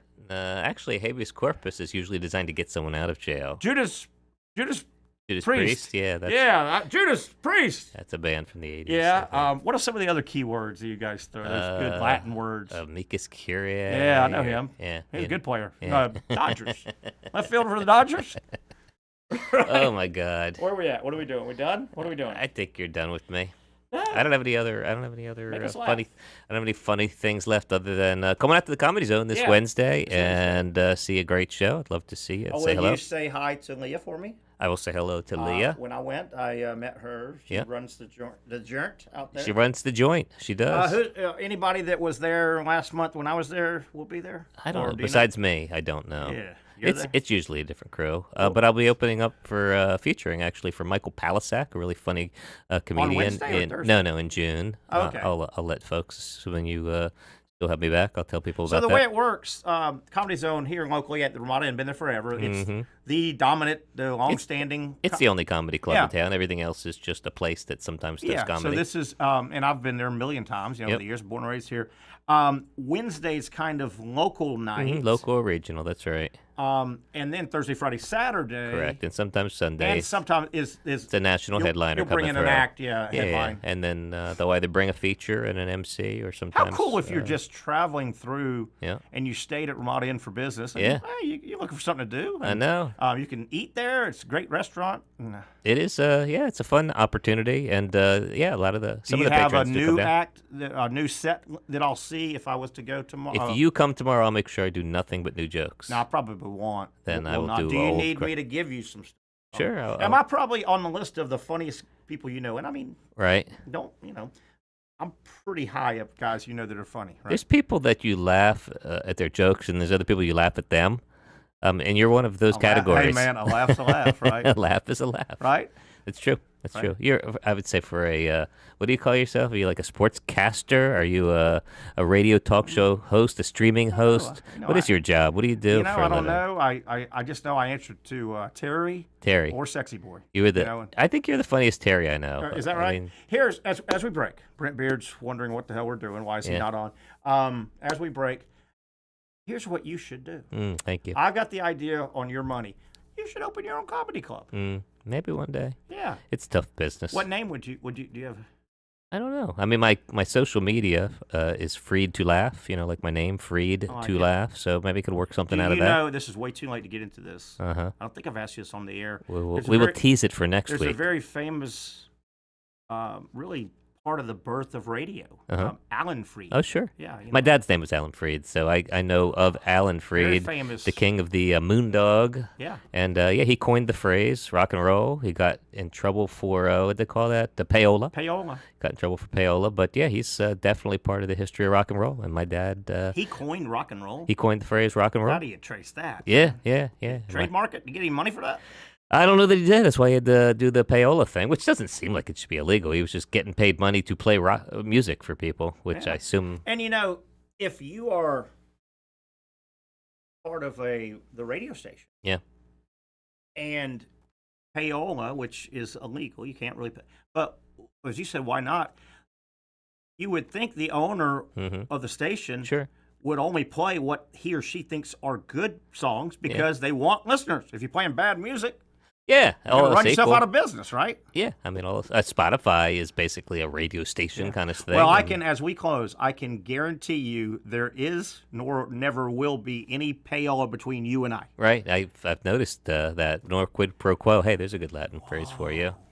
What is that? That's a tit for tat. Sushi. This for that. It's a sushi meal, right? Yep. Quid pro quo. Yes, exactly. It's right with the lobster roll. Terry, thanks for having me here again. I appreciate it. I was trying to rap. Wait, what? I was trying. I rap. You're supposed to rap. All right, that'll do it. Hope you've got this on video because he will never come back. That's the final appearance. Mike Freed on the show. Have a great rest of your day, Mike. And Thanks, hey, man, live a good life, buddy. We'll see you. Good luck in your future endeavors. We'll bring you back the 5th of never. Yeah, okay? You really are funny. That'll do it. Brent Beaird, a real professional radio guy, coming up on the other side. The Young Norvelle Show continues. Final 30 minutes. Stay with us.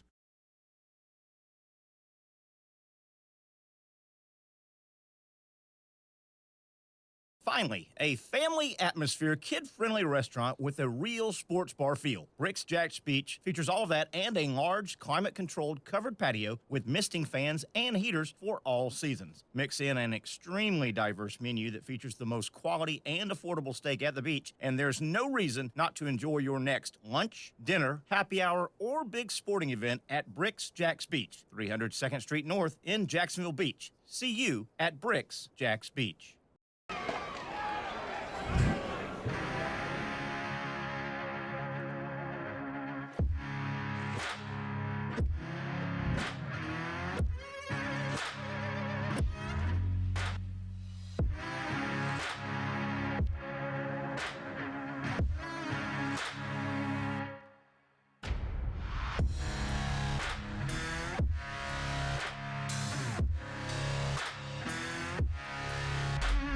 For over 20 years, Southeast Orthopedic Specialists has been providing the highest level of orthopedic and spine care to patients throughout Northeast Florida. Now, we're making that same great care even more convenient with Southeast Orthopedic Specialists Direct, a walk-in clinic where you can be seen for pain or injuries with no appointment needed. Staffed by orthopedic physicians and specialists, we offer everything from diagnosis and treatment to imaging and bracing, all with no appointment needed. For more information, hours, and locations, visit our website.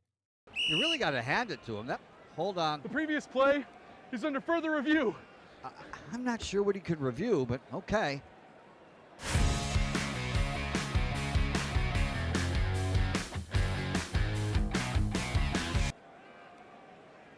Sure has been a while. Dine in at Hurricane Grill and Wings for the football season. Well, there he is. Oh, what is that? Hey everyone, Olivia Tasley here from Action Sports Jacks to tell you all the different ways you can watch our new 24/7 network. 3 easy steps. You don't even need a pen and paper to write it down. Step number 1, download the app. Search Action News Jacks in your app store either on your phone or your smart TV. Then, once you're on the app, click on that little drop-down menu in the upper left-hand corner with the 3 little lines. That'll show you these options, and boom, right here, click Action Sports Jacks 24/7, and you will be brought to our continuous stream channel. That app can be accessed through all these different platforms, whether you have Roku, Fire TV, Smart TV, Apple TV, or Google TV. You can find our app. Now, if you don't have access to the app, don't worry. We still got you covered. We're across all social media platforms from Facebook, Instagram, X, YouTube, Twitch. We have a podcast channel. Plus, check out our short reels on our TikTok. Action Sports Jacks 24/7. It's on all the time and everywhere. Summertime means sizzling sales at Nimnick Buick GMC. The #1 Buick GMC dealer in Jacksonville has lots of inventory to choose from with their best price guarantee. Nimnick never charges above MSRP. You can save up to $10,000 off select new GMC Sierras or get rates as low as 1.9%. You know, I'm a truck guy. GMC Sierra, my trim level is an SLT. This one's an Elevation. Pretty good looking color as well. So here at Nimnick Buick GMC, you have a lot to pick from.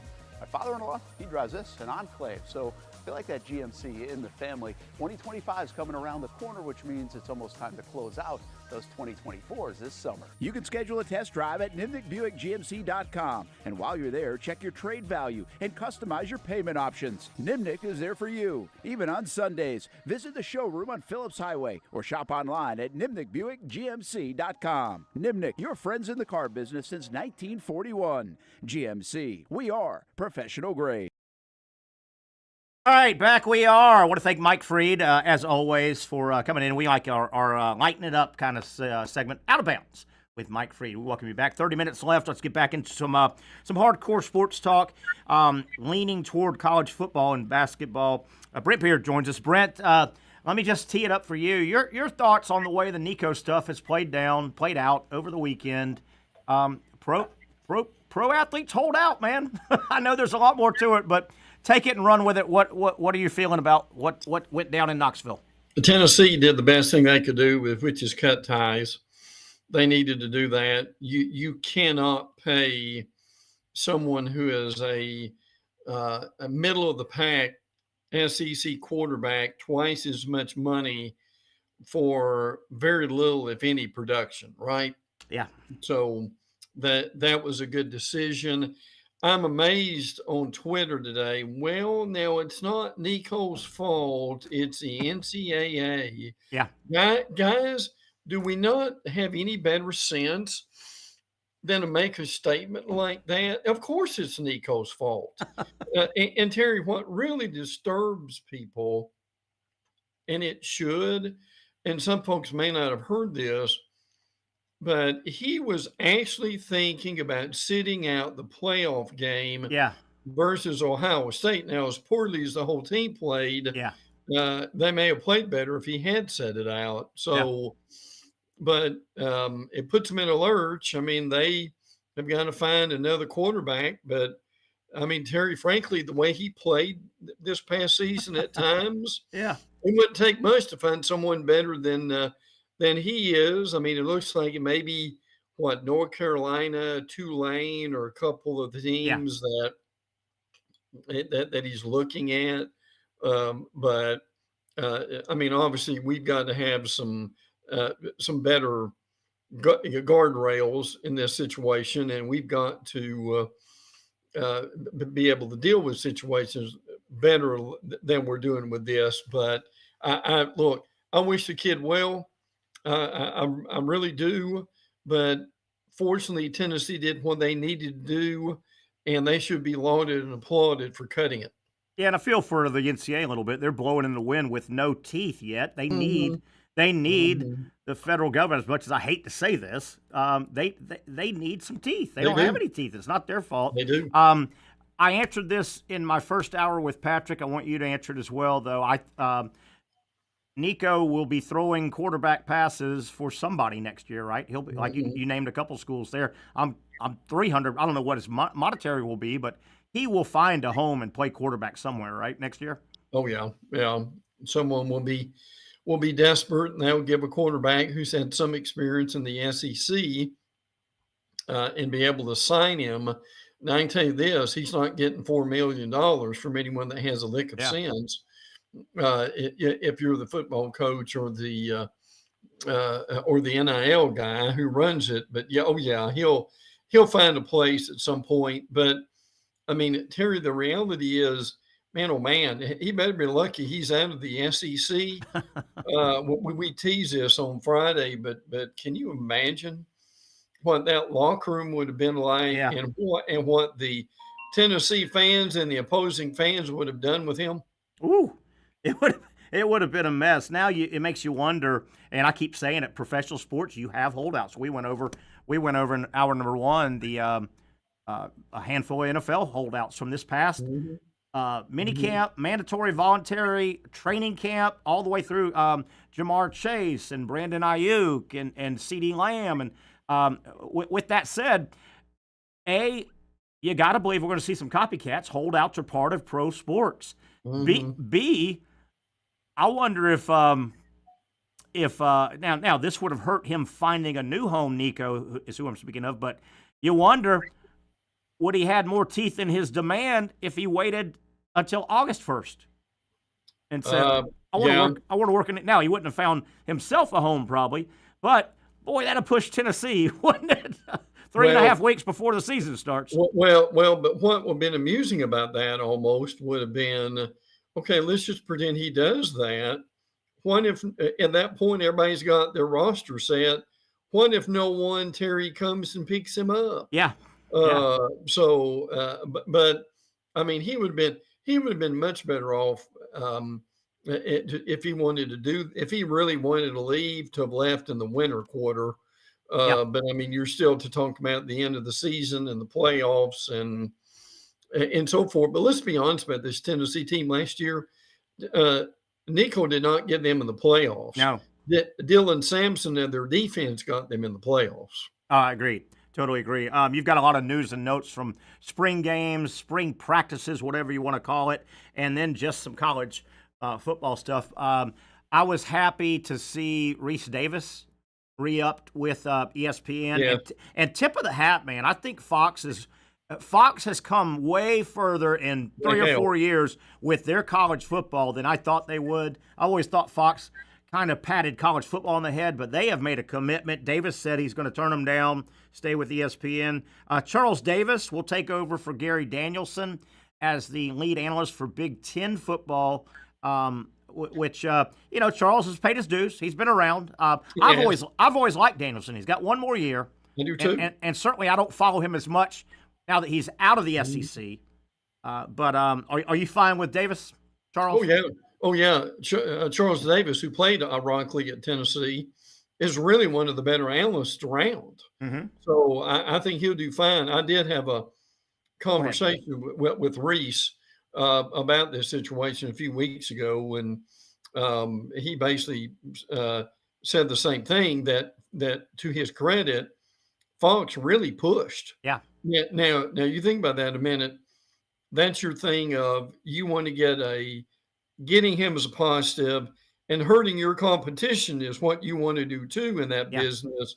And that would have done both, right? Oh, it most definitely would have done both. I thought I got a chuckle staying with Fox, in that same vein, you were talking about how in your notes, you didn't say this, but the notes said, well, Fox is kind of getting in the game big time. They stole a couple of ESPN stalwarts. They said stole a couple from the last couple of years from ESPN. Tom Rinaldi, who I can take or leave. He's Mr. Human Interest Story. And Chris Bear Fallica, the little handicap guy that he was just a created. Do you think anybody cares where he's at? Well, I'm sure there's some gamblers who probably do, but I mean, Chris just kind of made that into a segment. Yes. With ESPN, so they went with him. And basically, Chris was mainly Terry, a producer. Yeah, he was almost like the stage manager on site, So, good for him. Alabama-Auburn quarterback situation quickly. Looks like Ty Simpson has cemented. He's going to be handed the ball when the season starts for Alabama. Auburn, I don't know, what all's going on with Auburn's quarterback. Yeah, I mean, they've got a hotshot freshman too that they really like, and I think they'll give him a look. But Jackson Arnold is going to be your quarterback at Auburn. Now, they've got a lot of receivers. They've really upgraded their offensive line. So that's going to help. Terry, since you mentioned Alabama, brother Bill Oliver died today. Oh, no. The former Alabama defensive coordinator who was the brother is his nickname. He was the evil genius behind dismantling Miami in the 1993 Sugar Bowl and won Alabama the national championship. Brother also, and look, how old was he, Brent? Did you see how old he was? He was 85. 85. Nice long life. Very, very well respected. That's right. And Terry, a couple things people may have forgotten this. He actually went to Auburn. When he didn't get the Alabama job. Remember that, as the coordinator. And that was in the state of Alabama, that was the closest thing to high treason there's ever been. Yeah. But he'll always be remembered as a Alabama guy. He was he had the chops, defensive coordinator chops. He was Irk Russell. He was Mickey Andrews. And he's a little bit older than Coach Spurrier, but he was. When Spurrier was in the SEC, Brother Bill was kind of the defensive coordinator that mimicked Spurrier, right? Yeah. He was the defensive Spurrier. He was the genius. And Lord, I remember you and I talking about this a lifetime ago. There were always rumors that Brother may end up with Spurrier, and you had the two greatest minds. And folks, what Terry said is true. If there's this would be a fun show sometime. Yeah. If there is a Mount Rushmore of defensive coordinators, Bill Oliver would be on it. He is on it. And I think, because when Spurrier was at Florida, there was 2 or 3 open D coordinator positions. Zook moved on and Bob Stoops moved on. Yeah, there was some serious if I ever catch Coach Spurrier in a minute in the press box again, I may try to remember to ask him, hey, Coach, did you and Brother Bill ever get close on the staff? Now, I will say this. Bill became a consultant late in his career, and I understand he consulted often with Spurrier. How about that? So, probably have never we may never know what was involved with all that. Yeah. But I'm just telling you, and if he was alive today in his prime, Oliver would be getting between $2 and $3 million a year as a coordinator. Easily. Over in Gainesville, I did not go to Gainesville Saturday. All reports are that Dallas Wilson might be a hit the ground running special wide receiver. It's hard to say Jeremiah Smith. It's hard to say Ryan Williams until you do it with the lights on. But I don't remember a receiver in a while coming into Gainesville with this much fanfare. They're high on this cat. Well, they are. 10 catches for 195 yards. It doesn't take long to do the math of that. but you remember he was an Oregon transfer, and they really like him. He had 13 targets in the game, which I thought was interesting. I mean, 10 of his catches were at least 20 yards. Also, so and Ja'Cory, that running back, my stars Terry, ran for what? Yeah. 198 or something like that. So now look, again, I'm not saying it was against Air, the neighborhood kids, but I mean, your defense is not. When you're in a game like that, you want to see offense, and that's what the fans got. Georgia had a little scrimmage. They're set at number 1 running back. We know they're looking for a backup running back. The Robinson kids can't stay healthy. I'll tell you one thing. If there's anything in a name, give me Bo Walker. Bo as in Bo Jackson, and Walker as in Herschel Walker. They said they like him, but they need a second back. Georgia, everybody needs that second back, and they never found one last year behind Frazier. No, they really didn't. So, but you're right. The Roderick Robinson and the other Robinson just cannot stay on the field. I tell you, it's going to be really improved for them as their wide receivers. Looks like it, doesn't it? I mean, my stars again. You, me, Zach, and your dog at home could have done a better job in receiving at times last year than that. But they love this Zachariah Branch, Noah Thomas, the A&M transfer. That they really like him. So I don't think they'll lead the nation in drops this year. No, they're not. Georgia's not going to miss on a portal crew of receivers like they did. And it wasn't Georgia's fault. Those guys just didn't produce. I was stunned that some of those guys from Missouri and guys like that didn't pan out. It looks like Jack Pyburn is going to have a nice second career at LSU. Looks like he was one of the guys that got after it. I think he's a good player. He might have felt like he was going to get maybe over depth charted at Florida because they've got a lot of rush-ins. Right. I think Pyburn's going to be a nice player. And is Zach Calzada going to be Kentucky's quarterback? I mean, the guy's bounced around, but you know, he's had a couple of moments. He's got a win over Alabama when he was at A&M. So he's going to settle in, right? And remember, he is in his 7th year of eligibility. Yeah. Hey, speaking of that, I was reading. It said I think it was Stuart Mandel. I want to give him credit. A Q&A mailbag. You could ask him anything, and a guy said, Stuart, is the crazy 6 and 7 year eligibility, is that finally over with the COVID and the extra years and all? He said, not quite.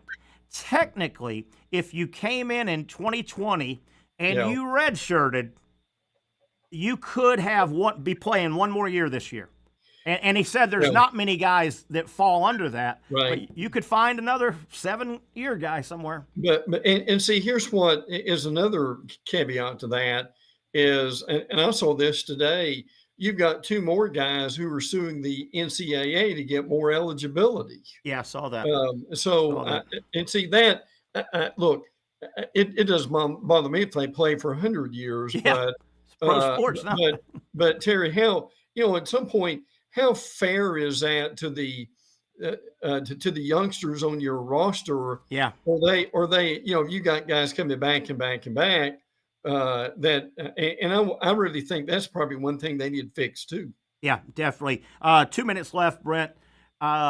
Squirrel White, pretty successful receiver at Tennessee. FSU grabbed him out of the portal. I've always thought he's banged up a little bit. I've always thought he was good. I always thought he was going to be the next level good. Not quite what I thought, but can he help? He can help FSU, right? Oh, yeah, absolutely. Oh, yeah. And if he gets healthy, he's a good slot receiver. Yeah.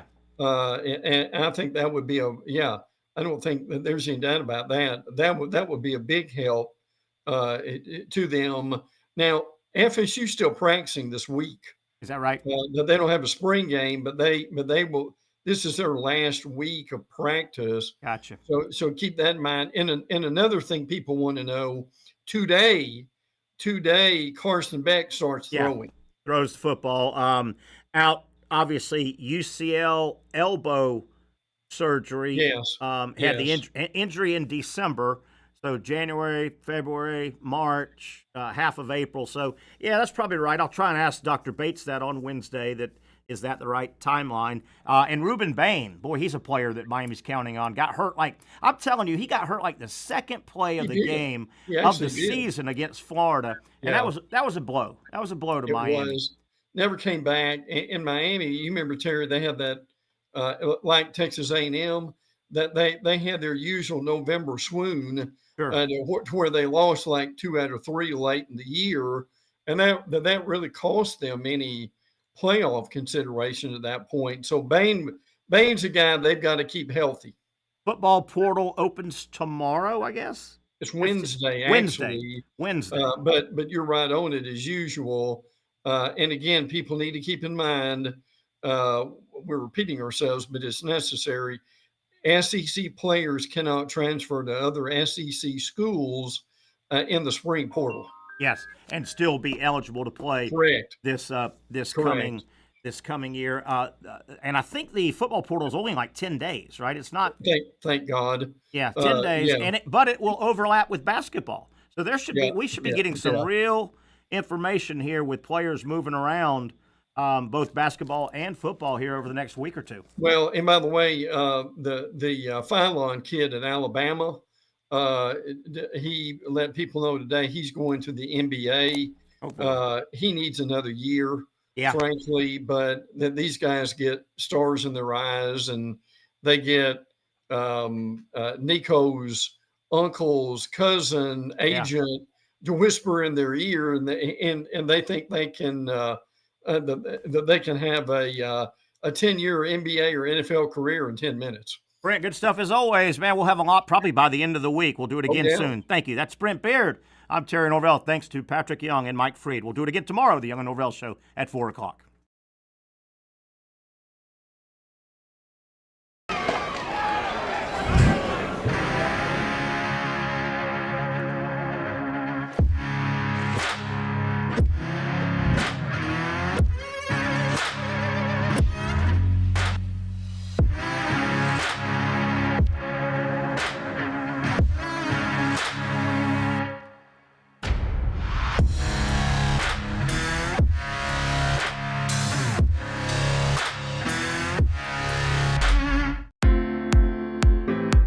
At Southeast Orthopedic Specialists, we know pain and injuries can stop you from doing what you love. This is why our board-certified orthopedic specialists offer the latest in both non-surgical and surgical treatment options and create a treatment plan tailored to your unique lifestyle and goals. So, whether it is a sports injury or that nagging pain that's keeping you from doing what you love, our team has the right treatment for you. For more information or to schedule an appointment online, visit our website. Finally, a family atmosphere, kid-friendly restaurant with a real sports bar feel. Bricks Jack's Beach features all of that and a large, climate-controlled covered patio with misting fans and heaters for all seasons. Mix in an extremely diverse menu that features the most quality and affordable steak at the beach, and there's no reason not to enjoy your next lunch, dinner, happy hour, or big sporting event at Bricks Jack's Beach, 300 2nd Street North in Jacksonville Beach. See you at Bricks Jack's Beach. You really got to hand it to him. Hold on. The previous play is under further review. I'm not sure what he could review, but okay.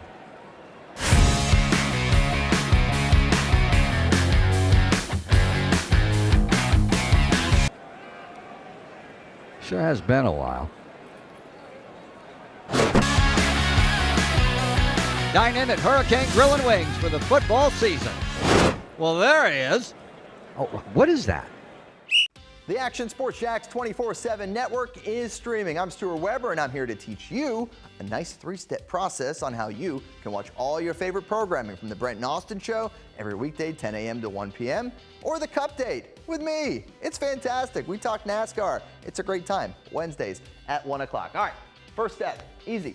Download the Action News Jax app. You probably already have it downloaded on your phone, so you might already have that one taken care of. Step 2, see that stack of pancakes up there? You click that stack of pancakes, and it's going to bring down step number 3, which is a full screen of all the different streams that you can click on, including the Action Sports Jax 24/7 stream. You click that, the video's rocking and rolling on your mobile device. You're watching all the shows you want to, and you're having a good time. You can also do it on your smart TV with the Action News Jax Now app. I do it on my Samsung TV at home. It's a great way to watch it on a nice, large screen for all the content. That's the Action Sports Jax 24/7 network. Hope you can find it. You trust CGC to make your water great, and now you can trust CGC with your plumbing needs as well. Fast, convenient scheduling, licensed and insured. A quick call away at 904-552-1242. You never know when you're going to have an issue with a shower, toilet, or maybe it's a sink that sometimes is easy to fix. All right, let's be honest. I'm not fixing anything. I'm totally staging this because when I have a plumbing problem, I call CGC Water Treatment and Plumbing. Trained professionals, transparent pricing, customer satisfaction. Small problem or even a bigger issue. Maybe you need a new tankless water heater or something a bit more intricate. The experts with 25 years of experience at CGC Water Treatment and Plumbing can do it all. Call 904-552-1242 or visit cgcwater.com. That's 904-552-1242 or cgcwater.com. CGC Water Treatment and Plumbing, an authorized independent Connecticut dealer. Florida license number CFC 14